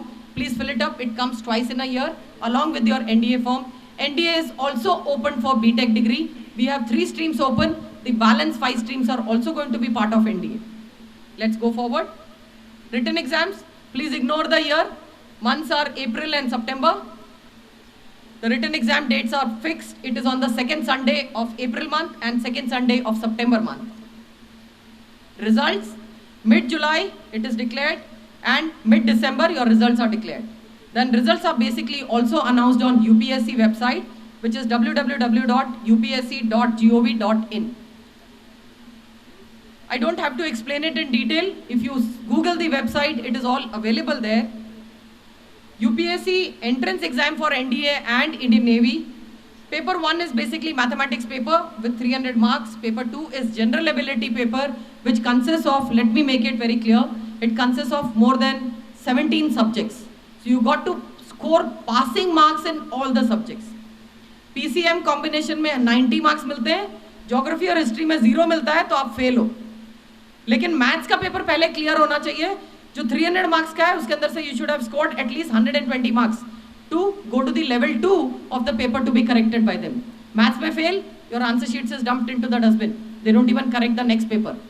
So it is important to clear your maths paper with absolute clarity. You should score, we tell our student to score more than 175 marks in the maths paper, so that you are little above the average score.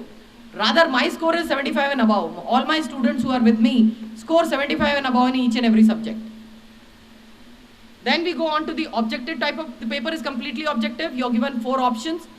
If your hacks are correct, and if your practice is correct, if your logic system is correct, and if your learning is correct, you will exactly know what is the right answer. You will not maro satta there. Because NDA paper has got negative marking. 4 number सही answer के मिलते हैं, लेकिन 1.3 number आपके एक negative marking पे cut होता है. तो अगर आपने 2 गलत आंसर पे सट्टा मारा तो इसका मतलब आपके 2 सही आंसर के नंबर कम हो गए. So don't do that mistake. Okay? Part A is your English with 200 marks. Part B is GK with 400 marks. Subjects covered are physics, chemistry, general science, social studies, geography, and current affairs. Also, let me tell you, your English is competitive level of English with the latest Oxford Dictionary, which consists of all the latest antonyms and synonyms and corrections of the sentences, which is the highest level of grammatical understanding. Eligibility criteria for graduates. Some of the students who don't make it in NDA, but their preparation is very good. Let me tell you, all of you, if you just missed your NDA, don't worry. Go and do a simple graduation. Take NCC, or go into a specialized education. You can do engineering, you can do BSc, you can do BA, you can do BCom. Continue to study your NDA level of studies in 18 subjects. You will very, very comfortably clear your CDS written exam and make Merrier happy for you, because the first attempt of CDS will be as good as 50% of your effort of your NDA. So continue to study your NDA syllabus even once you have not made it, because CDS is still the next step for you. Entries into Indian Army. There are 4 types of entries. UPSC entry, which is basically a written exam. You need to appear in CDS exam twice in a year, the paper is out. NCC special entry, if you've taken NCC in the senior wing and you get C certificate with alpha grading only, 4.5 lakh. Others are with 2 stars with 3.5 lakh, but you coolly get 4.5 lakh with antedate of your seniority, okay? Then next comes JAG entry. This is for the judiciary people who do LLB and LLMs. They can also directly join army because the pay package is fantastic. They should also consider this, because when an advocate starts his job, he is an understudy many times, and it takes 5 to 10 years to establish himself to start working independently. Whereas if he is in the army, he comes to understand with the best of the best systems, because you are the state officers of lot of bigger cantonments in the army, and you're fighting huge battles for the country, defense country, against the civilians, into encroachment and other very important cases which will build your aura and persona, which once you leave army will speak volumes about you as an advocate. So it is again a very important step for the students who are preparing for JAG also to prepare for defense as an entry. These are in detail. Mode of entries, I've already explained it. Let's go and see Indian Navy. The entries for Indian Navy is air traffic control. It is important for Navy and Air Force students to be having physics and maths in your 12th standard. So only STEM students can join Navy and Air Force in technical side, but non-technical side also there are some entries where commerce and art students can also join. Next is your education department.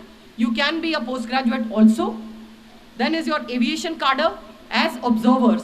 You can be technical, B and B techs from any streams with minimum of, instead of 60, please make it 75% because you got to hit the merit list. Going forward, law entries, all 3 streams law entry is welcomed. Then logistics is also part of the system. Eagles View for your Navy entries. Going forward, Indian Air Force. All those who like sky blue as a uniform can choose Indian Air Force also as their career choice. Your entries are flying course. Your height needs to be 162.5 centimeters, please remember. Your age limit is 24, minimum.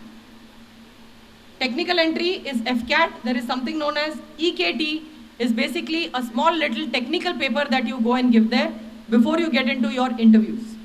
Ground duty, administration, logistic branch, education, meteorology and accounts department are the other areas where people can join Indian Air Force for serving the country.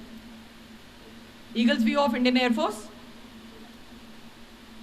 FCAT entrance exam, basically Indian Air Force combined entrance test is slightly different than CDS, but however we help to do both the courses together, so it will not be difficult for the students who want to prepare for Air Force entries also.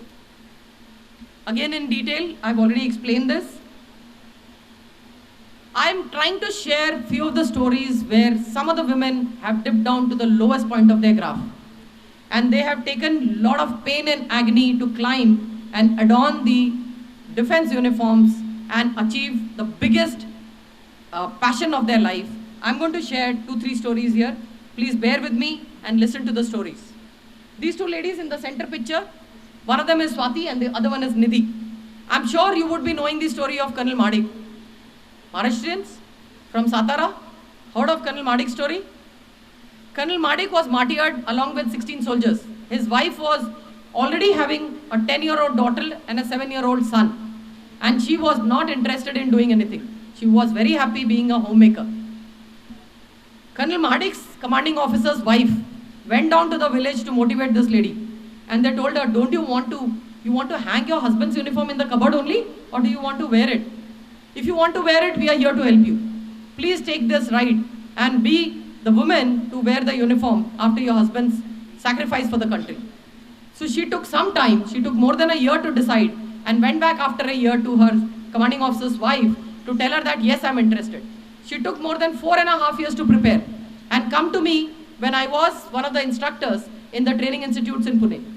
And I asked her for a lecturate, please tell me what is your memorable moment of your life. She was thoroughly confused, not stable, mentally imbalanced. So she says ki the most memorable moment of my life is when my husband was wrapped in the Indian flag and when his body was received by us in our village. That is the most memorable time. And she started crying. Emotion flew. Everybody started crying to support her. But could I cry in front of her? Absolutely no. Because I had to pull out, अंदर का जो कलेजा होता है, एक soldier का कलेजा बहुत अलग तरह का होता है, काले खून का कलेजा होता है सोल्जर का, इसीलिए वो ब्लीड नहीं करता. तो मुझे तो पहले ढूंढना था कि उसके अंदर वो कलेजा है क्या. So I scolded her. I said, enough of your crying. You've done enough. But if you want to don the uniform, you better stop being a sissy woman. If you want to be a soldier first, you've got to pull out that kala kaleja out of your mind, soul and heart, and then convert it into a soldier, and only then you will be able to wear the uniform. When I spoke to her, she felt humiliated and she ran away from the academy. The instructor, chief instructor who was there, he was shit scared because the Indian Army, Navy and Air Force top brasses were looking forward for this lady to get converted into a Fauji. And the lady running away, and she left even Pune. She ran back to the bus stand and caught Rehmatpur ka bus and went on to her village. And she cried for 7 days. No calls. So the instructor called me after 7 days. He said, Asha, क्या करूँ? मैंने sir मैं resignation दे देती हूँ क्योंकि मुझे मालूम है आपके ऊपर तो डंडा आने वाला है मीडिया का, सीनियर ऑफिसर्स का और उनकी वाइफ्स का, तो मुझे तो नौकरी छोड़नी पड़ेगी. But I told him, sir, it's a challenge. You don't call that lady. अगर उसके पास दम है और जिगर है ऑफिसर बनने का, तो वो खुद कॉल करेगी और अपने आप चल के आएगी. सर हमारी तरफ से कोई कॉल नहीं जाना चाहिए, क्योंकि अगर हमको इंसान के अंदर से सोल्जर बनाना है तो वो अंदर से जागा हुआ सोल्जर होना चाहिए, हारा हुआ नहीं होना चाहिए. और वो ऑलरेडी हार मान चुकी है. वो अपने पति को खो चुकी है, अपनी ज़िंदगी हार चुकी है, सपने देखने की शक्ति खो चुकी है और अपने दिमाग का मेंटल बैलेंस खो चुकी है. हम ऐसी औरत को एक कमज़ोर सोल्जर बना के फ्रंट पे नहीं भेज सकते. So if she has to become a soldier, let her fight back and come back to us. So you wait only for 14 days. After that, you can declare that Swati Madik is not going to be an officer. She has taken a call that she will remain a mother and a humble woman. But on 10th day, we get a call. Colonel Brahmankar was scolding me, and then he receives the call, and this lady says, sir, that lady is there, Captain Asha. So he says, yes, मेरे सामने बैठी है. So speaker को phone को speaker पे किया गया, and I told her, yes, Swati, what is your final call? She says, ma'am, if you're going to train me for next 2 months, I would like to become a soldier. Other than you, I don't want anybody to train me. Because I feel you understand where the woman loses their womanhood and chooses the soldierhood as a first character in their lifetime. So this is the biggest achievement of my life, friends. A lady who's lost everything in life. To make a soldier out of her, I think I did 60 days of sleepless night and solid training, right from her physical fitness to emotional development, practical development, making her fit for physical fitness, interviews, skills required, because she was already cut apart for 2 cesareans to deliver a child. Physical fitness is very high level in the army. I made her run 10 kilometers instead of making 5 kilometers run. When it used to happen for psychological development, the other kid used to do 100 words, I used to make her do 50 words practice. You had to change the complete thinking of this lady. And we were able to do it in 60 days. And she went and she adorned the uniform. The lady next to her, Nidhi, is a story which is worse than Swati Madik's story. Swati Madik little understood that she's an officer's wife and she can become one. Nidhi was a soldier's wife. And that too, 3 Bihar ka jawan. बिल्कुल बिहारी औरत, जिसको English का E और हिंदी का H नहीं पता था. उनकी सीओ मैडम ने सोचा कि इसको भी ऑफिसर बनाना चाहिए और उसकी ट्रेनिंग चालू हुई. 4 साल की grooming, got converted into a sophisticated lady and she also lands up in the same time. Again same question, फिर रोना धोना, फिर same story which I will not repeat. She also did the training 60 days with me and 2 ladies का मैंने soldier बनाया and they both are commissioned officers and serving the country with lot of pride and valor. This is their story. I thought maybe it will ring some bells into your heads that when a soldier dies, the family dies. But when a woman takes on the role of a soldier, I think the family is reborn. So that is what is the story that I wanted to share here. There is another 2 stories which I would like to just highlight here. This is the lady who lost her husband in 71 war. She had 2 kids. She was a teacher in the Army Public School in Chandigarh. She planned to settle down there itself without going back to her native place. घर के बाहर 2 कमरे का घर rent पे लिया, बच्चों को पढ़ाया अपनी नौकरी से, बेटी को पहले ऑफिसर बनाया, बाद में बेटे को बनाया और बोला कि अगर मेरा पति शहीद हो सकता है तो मेरे बच्चे भी देश पे शहीद हो सकते हैं. So that is the moral of a army officer's wife who are known as better halves of their husbands. So we don't give up, okay? Even as women, we don't give up. We are better halves of our husbands. The other girl, when she was 13-year-old, she met with a fatal accident, again an army officer's daughter. हमारे जो terrorist लोग हैं उन्होंने military area के आसपास IDs लगाए थे, integrated explosive device. एक सुंदर सा टेडी रखा हुआ था झूले के ऊपर. इस बच्ची ने जाके वो टेडी उठाया, बॉम्ब ब्लास्ट, दोनों हाथ गए. बट आज ये बच्ची भी बहुत लोगों को फौज में जाने के लिए मोटिवेट करती है and she is a fantastic motivational speaker. You can find her on YouTube. Again a very very highly motivated girl to serve the country. She is reaching out to lot of soldiers and helping them out on lot of grounds. Going forward, I don't want to play the video here. All those students who are sitting here, who are focusing on defense as a career, please remember these 6 words. Skills and experience you develop when you evolve as a student. Enthusiasm and motivation you develop with your friends and teachers in the school. Very little at home. And personality and attitude, I told you, it is a very important part of you. But aptitude plays a mega role in building your persona. Okay? Many times, despite all the aspects, you either have the right personality or you still get rejected in favor of others who sometimes have it little more than you. Correct? Interviews दिए हमने life में, कभी कभी failure होता है, वो आपकी गलती की वजह से नहीं होता, कभी कभी सामने देखने वाला मिस आउट कर जाता है. But the idea is go back and give the interview again powerfully. So army, navy and air force, हमारा service selection system says if you are a repeater, we take lot of pride. Repeaters are double welcome to join the forces. So if you are rejected once, don't lose heart. Go back again with powerful 200% energy and they will take you back. Because you are little more mature than others. You are not a fresher. You know how the system works and you understand what is that they are looking in you. So you already have it, 50% of it. थोड़ा सा और develop करना है. So तुम्हारी जिंदगी थोड़ी आसान already हो चुकी है. So repeaters, please focus, go back again for your selection boards. SSB interview, very important aspect. Part 1 is only 4 hours. उसके अंदर there are 3 aspects which we control. IQ test, picture perception test and group discussion. If you fail in IQ, you will never come to know because IQ का result कभी पता नहीं चलता. Once a failure in IQ, you will never be able to pull out yourself. So you need a good mentor and a guide to tell you कि भैया तेरा IQ कम है. पहले IQ पे workout कर ले, बाद में पर्सनालिटी और जनरल नॉलेज और जीके देख लेंगे. सो ये कौन बताएगा आपको जिसको मालूम है कि IQ का टेस्ट कैसे लेना है. So please when you are choosing your guides and mentors, be focus and choose the right one. If you don't know, most of the training centres do not touch upon the IQs at all, क्योंकि उनको मालूम ही नहीं IQ क्या होता है. ठीक है? So be very focus on that. PPT or rather picture perception test is a test where a black and white picture is shown to you. You're supposed to write a story in 5 minutes with an introductory sentence, lot of actions in the center and the concluding sentence in the end.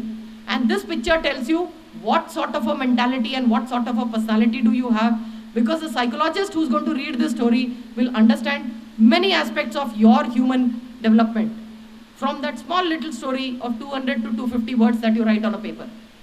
That happens to be the group discussion topic. They take away your answer sheets and they now tell you to make a group story. Don't be stick to your ideas, okay? Your idea was only for you. Now they want a group story. So accept the group rules and choose the best of the best story to be your group story so that the group succeeds. That is how we do in the battlefields also. So these 3 aspects are covered in first 4 hours. आप लोग दोपहर को शाम को report करते हो, सुबह 5 बजे आपको उठाया जाता है और पहले 5 घंटे के अंदर आपका टेस्ट लिया जाता है. जो 4 घंटे में सेलेक्ट हुए वो पार्ट 2 में रहते हैं और जो नहीं हुए वो अपना सामान लेके मेन गेट से बाहर हो जाते हैं. So this is known as screening out. So if you are screened out, you have no experience. You have to again get into the rigmarole, give your written exam and again go and give your service selection board interview. So don't get screened out. The idea is if you have a good mentor, like somebody, one of the speaker also mentioned, कि दुनिया में जनसंख्या बहुत ज़्यादा हो गई है और टाइम बहुत कम रह गया है, so इसीलिए सही मेंटर टाइम पे चूज करोगे, गाइडेंस टाइम पे मिलेगा, तो right time and right age limit पे आपका सिलेक्शन होने का रास्ता क्लियर होता है. So be focused on that and concentrate on that part also. So part 2, let's see what part 2 has to say. It consists of basically 5 aspects. Psychological test, which consists of VAT, TAT, SRT and SD. And what are these? VAT is word association test. TAT is thematic appreciation test, which is also known as picture perception test. SRT is situation reaction test, and the last one is self-description. So these are the 4 modes of psychological development that a child goes through in less than, I think, 4 hours, next 4 hours. So this is the time period in which you get completely stressed out if you are copy pasting the trainings given to you by wrong centers. For example, all the students who are sitting here, I want you to make a sentence on kill. Please loudly say the sentence on kill. Students, please raise your hand students. All the kids who are sitting here, please raise your hand. All those who are studying something can raise your hand, please. Sentence on kill. English mein. For example, many students will write, gun is to kill. Is it a sentence that is associating with you? सबको मालूम है कि बंदूक मारने के लिए होती है. तुम कहो? साइकोलॉजिस्ट को क्या दिख रहा है? A universal statement? या तुम? So I leave it at that. You have to think what will be the right answer. There is a lot of difference between what you have it and what is expected. And there is a bridge that needs to be created. And how you need to create the bridge is by understanding your personality and your persona. That is the most important part of your development. Going and giving exam is just cakewalk for you. If you understand what is expected and do you have it in you and are you prepared for that? That is the challenge that you got to be working from day one. Okay? So then comes your GTO task. GTO task consists of more than 26 type of exams that you're supposed to clear in 3 days. Commando task, Burma Bridge, group discussion, military planning, half group discussion, progressive group task, half group task, lecturate, interview, all this is part of your GTO task, which are 26 type of exam. You have to clear it in 3 days. Then comes your interview. Interview is in between these 3 days, as per your chest number, the ranking is set and you're given a time schedule for your interview. When the activity is going on, you're pulled out, you go and give your interview. There is no time for freshening up. अगर आप PT की dress में हो तो PT की dress में जाके interview देते हो. डिनर कर रहे हो तो आप केवल हाथ धोते हो और डिनर की ड्रेस में जाके इंटरव्यू देते हो. अगर सुबह सुबह 7 बजे इंटरव्यू आया तो आप अपनी वॉकिंग ड्रेस में जाके इंटरव्यू देते हो. It is not important what you are wearing. The test is of your personality, the test is of your knowledge and the test is of your persona, not your physical attitude. It is of your aptitude. So please keep your aptitude high and keep your attitude low. Okay? Then is your conference. Conference is a general area where they give the borderline cases with one last question to clear the doubts in the examination system and in the students. If the student is fitted well, he gets an opportunity to clear the fence and come in the selected team. And if he is still doubtful, he is rejected, and the rejected ones are welcomed in the next process. And finally the results are given. And when the results are given, by the way, जो आपको सुबह चाय पिलाता है वो आपके अगले दिन आकर के एक जोरदार सलाम ठोकता है और बोलता है, जय हिंद साहब, आप आने वाली फौज के अफसराने हिंद होने वाले हैं, मेरा पहला सलाम स्वीकार कीजिए. So that is a pride moment. ऐसा कोई बच्चा नहीं है जिसको लगता नहीं है कि यार मेरे कंधे भारी हो गए और शायद लगने से पहले रैंक कंधे पे आ गई है. सो वो एक बहुत ही इज्जत का सलूट मिलता है लाइफ में आपको, जो आपको चाय पिलाता है. So you should also experience that. Going forward, what happens after service selection board interviews? You are selected, you go and do your medical board. Medical board is in lot of detail. SHAPE. You got to be always shape 1. These are the connotations of your medical health. S stands for surgical, H stands for health, and similarly A for anatomy and rest of it. It is in much more micro level detail because we want our soldiers to be fit. That is the most important factor. That is why the medical is done in lot of detail. And then finally you get your merit list and your call letter. Where do we see all these advertisements twice in a year? These are some of the very famous websites. You can take a snapshot of this. Sharing my story. little sentimental and emotional part of me. How did I make it into Forge? Yes, that's me. And this is my college days photograph.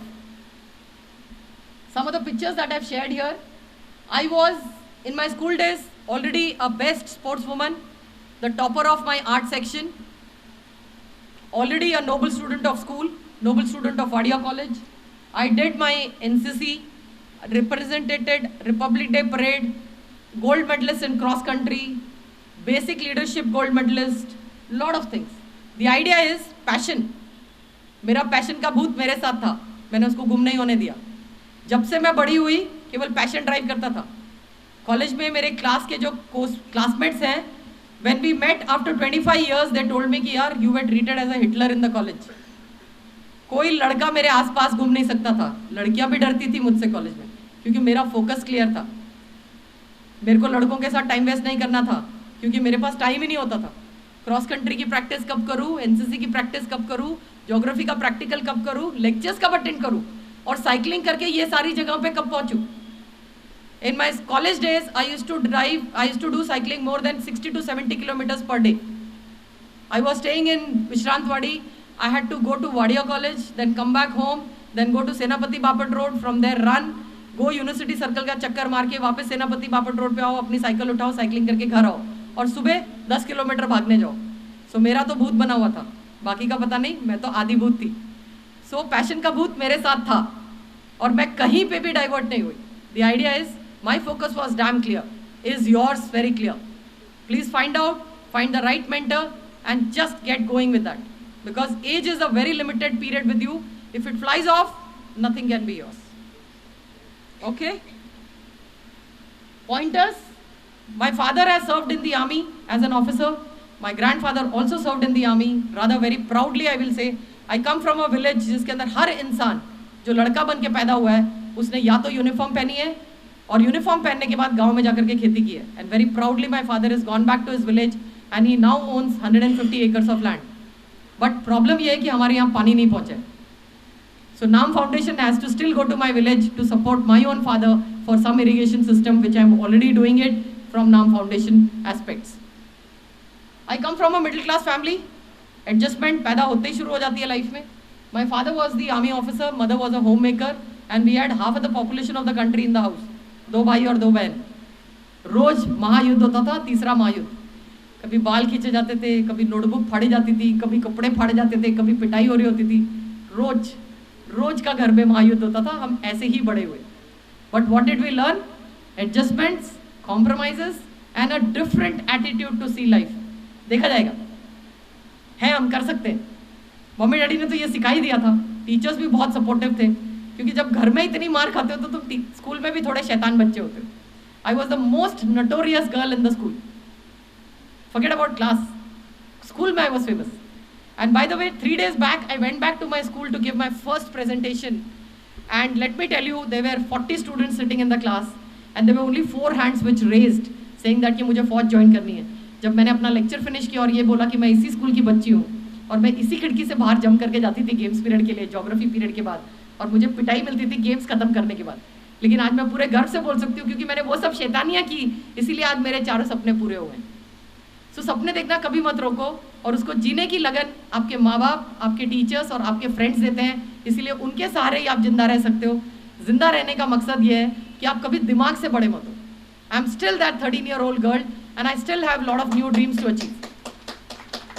Thank you sir. Going forward, वो छोटी सी Asha had rather 4 dreams. I'll share those dream lines also with you. So with ups and downs and struggles and pains, even I had achieved my goals of life. The best part, being a Maratha, थोड़ा सा जिद्दी बना तो खून में था ही. अगर daddy जिद्दी तो हम माँ जिद्दी, मम्मी जिद्दी तो हम उनसे भी ज़्यादा जिद्दी. Then perseverance trickled into it, being from defense family, and that is how I was able to achieve my dreams of life. Today, when I stand in front of you, very proudly I can say, not 3, all my 4 dreams are achieved. And let me tell you what my dreams were. At the age of, my mother says and father says, at the age of 5 or 6, I wanted to know how to make a bomb. पिटाई होती थी शुरू में. Bomb banana बच्चा कैसे सीख सकता है? Bomb का भी नहीं पता, लेकिन मुझे लगता था कि बॉम्ब के अंदर जो बारूद होता है वो फैक्ट्री में कैसे बनाया जाता है. And I lived with that dream even in my When I was doing MBA also, I have tried to research and find out. They told me कि DRDO के साइंटिस्ट बन सकते हो, वहाँ सीख सकते हो.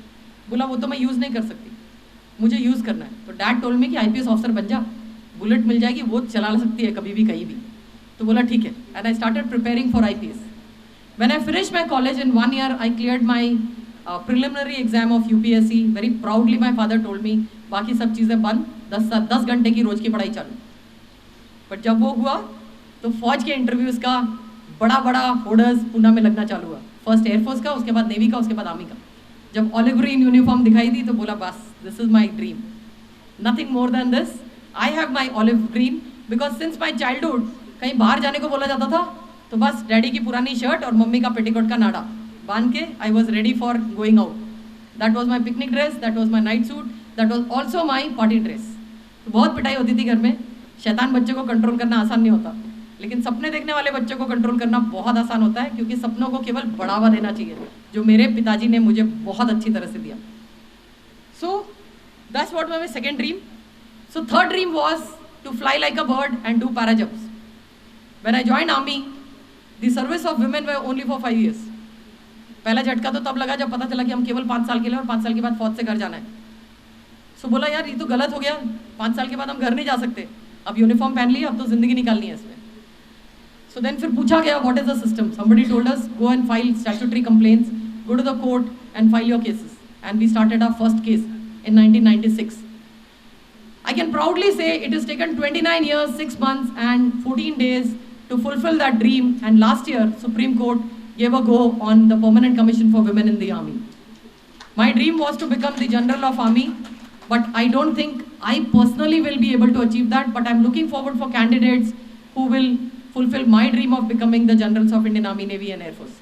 So all those students who are focusing, please focus on becoming the general. And to become a general, the pathway is to join NDA.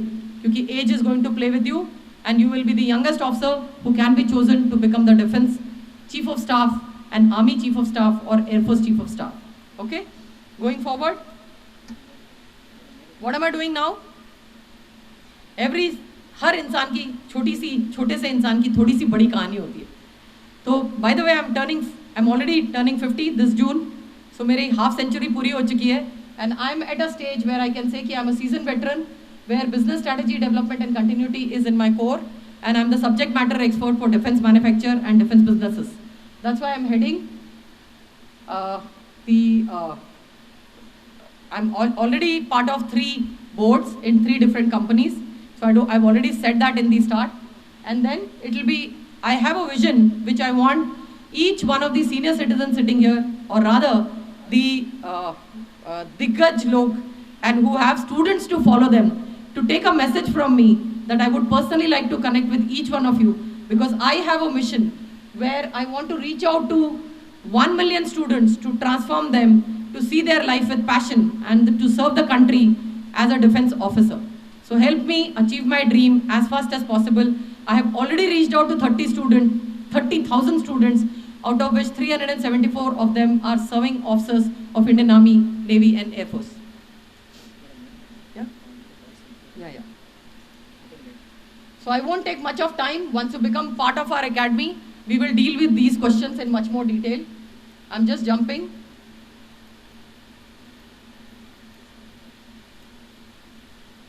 Very important aspects. We can take a snapshot of it. We can discuss it over a call or a one-on-one discussion. A daily routine which I follow even at the age of 50, very important. असणारे patients आपण recover केलेले आहेत आणि it is minimum only 4,500 रुपये पर patient आपण recover केलेला आहे. Kidney dialysis तकरीबन 100+ पेशंट्स आपण वाचवलेला आहे. लिव्हरवर काम करणारा मी जगातला असा दुसरा नॅचरोपॅथीमध्ये डॉक्टर आहे जे लिव्हर सोरायसिस पासून ते फॅटी लिव्हरपर्यंत आपण पेशंट डील करतो. खानापूर मनेरवाडीमध्ये 2 एकरामध्ये आपलं नॅचरोपॅथीचं हॉस्पिटल आहे. It is really fantastic. जसं कॅप्टन बोलल्या की तुम्हाला डेडिकेशन असणं खूप गरजेचं आहे. As a soldier it's a passion, it's passion converted in the profession. Ganesh सरांची मला खूप ती स्टोरी खूप आवडली, खाली म्हणजे पायथ्यापासून वर जाण्याचा जो प्रोसेस आहे, डायरेक्ट हेलिकॉप्टरनं जाण्यापेक्षा जर का प्रोसेस जर का तुम्ही फॉलो केला तर Ganesh sir, I gone through the same process. Last 20 years I am doing practice in naturopathy. आणि माझं ड्रीम आहे की एक 100 बेडचं, आत्ता आमचं तकरीबन 2 एकरामध्ये 40-45 बेडचं हॉस्पिटल आहे आणि येणाऱ्या 2 वर्षामध्ये 100 बेडचं हॉस्पिटल आपलं स्वतःचं असेल नॅचरोपॅथीचं. आणि 10,000 पेक्षा जास्त आम्हाला नॅचरोपॅथीचे डॉक्टर्स बनवायचे. एक पॅशन आहे. ॲलोपॅथिकच्या अगेन्स्ट नाही, एमर्जन्सीसाठी अति सुंदर आहे ॲलोपॅथिक, पण naturopathy can cure so many disease. तर तो एक पॅशन आहे. आणि असं खूप सारे आहे. इथं बसलेला प्रत्येक व्यक्ती, there is no age limit. You can do BNYS bachelor degree in naturopathy yogic science. हा 5.5 वर्षाचा सेंट्रल गव्हर्नमेंटचा आयुष मंत्रालयाचा कोर्स आहे. 12th science compulsory PCB group. त्याला नीटची गरज नाही असा 2018चा GR आहे. तुम्ही स्वतः नॅचरोपॅथी करू शकता किंवा तुमच्या विद्यार्थ्यांना पण हे प्रमोट करू शकता. हे सगळं ब्रोशरमध्ये दिलेलं आहे. मी काय जास्त वेळ घेणार नाही आहे. Basically I want to talk to you about थोडंसं डिसीज विषयी आपण थोडंसं बोलूया, जेणेकरून तुम्हाला तो फायदा होईल. वी रिव्हर्स, जसं आपला ताप येतो घरी, येतो की नाही लहान बाळांना वगैरे, येस नो, आपण तो 2 तासामध्ये आपण वी कॅन रिव्हर्स फिवर 2च तासामध्ये. टाईप 2 डायबिटीज आपण 72 hours रिव्हर्स करू शकतो. ज्यांना डायलिसिस सांगितलेलं आहे, we can reverse that dialysis maximum. जर का 1 वर्ष जर का त्याला किडनीचा त्रास असेल तर it could be in 30 days we can reverse the dialysis. आता जस्ट आपण थोडासा फिवर विषयी बोलूया. आमच्या आयुर्वेदामध्ये नॅचरोपॅथीमध्ये बोलतात फिवर इज व्हेरी गुड. कारण फिवर काय करतो, पित्ताला काय करतो, मारून टाकतो. नॉर्मली आम्ही काय करतो, 42 डिग्रीचं पाणी एका बकेटमध्ये घेतो, गरम पाणी, पाय त्याच्यामध्ये ठेवतो, अर्धा लिटर पाणी काय करतो, गरम एकदम तकरीबन 80 डिग्री, त्याच्यामध्ये हाफ लेमन आपण स्क्वीज करतो आणि जलनीती करतो. 2 तासामध्ये अननॅचरल म्हणजे आपलं ब्लड अल्कलाईन होतं, अननॅचरल फिवर आपल्या शरीरामध्ये तयार होतं आणि फिवर किल्स द फिवर. तर definitely there is lot of research, we can connect together. I need your help. खूप सारे असे आहेत. टाईप 2 डायबिटीज आम्ही काय करतो, याचा एक डाईट प्लॅन आहे, योगा सेशन्स आहेत, त्यांना आपण 72 hours टाईप 2 डायबिटीज ॲलोपॅथिकच्या गोळ्या बंद करून आपण we can reverse with Ayurveda. There are so many techniques. आणि इथं बसलेला प्रत्येक व्यक्ती मोठे मोठे संस्था जे आहेत, so I would like to call up them. 1 मेला आम्ही एक मोठा प्रोग्राम करतोय आमच्या कॉलेजवर की महाराष्ट्र हेल्थ डे म्हणून. तर महाराष्ट्रातले काही अशी मान्यवर आपण तिथं बोलवणार आहोत. So welcome everyone. तिथे एक वेगळा प्रोग्राम आपण अरेंज करू शकतो, जे नॉलेज आमच्या कॉलेजच्या मुलांना आहेत, तुम्ही पण ते शेअर करून तुमच्या विद्यार्थ्यापर्यंत पोचवू शकता. Thank you. Dream foundation, we are together. Thank you very much. Kashinath sir is really motivating. कुठेही असलं तरी ते मला पकडतात, फोन करतात, मोटिवेट करतात. Thank you so much sir. Thank you. Doctor साहेब कमी बोलून जास्त उपचार करतात. एकदा जोरदार टाळी सरांसाठी देऊयात आपण.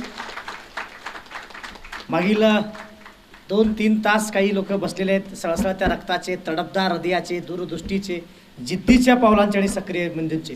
चला सुरुवात करूया. एक पाऊलवाट जी वाट पाहती तुमच्या स्वप्नांच्या साकार करण्यासाठी. खरं तर मी आभाराचं भार बालासरांना देणार आहे. आणि 2 दिग्गज दोन्हीकडे बसलेले आहेत.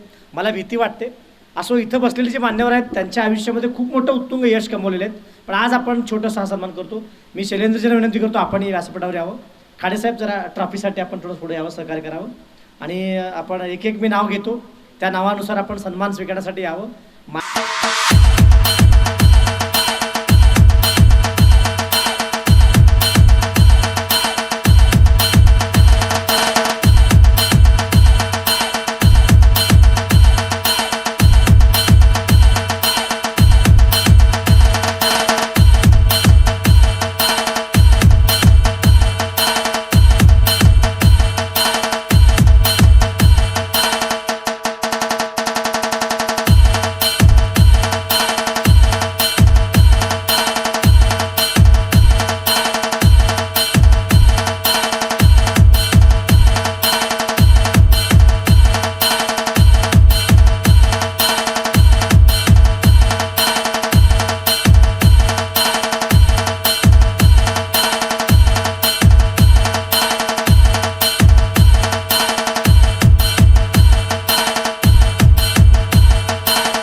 आजचा हा जो प्रोग्राम झाला खूप यशस्वीरित्या संपन्न झाला.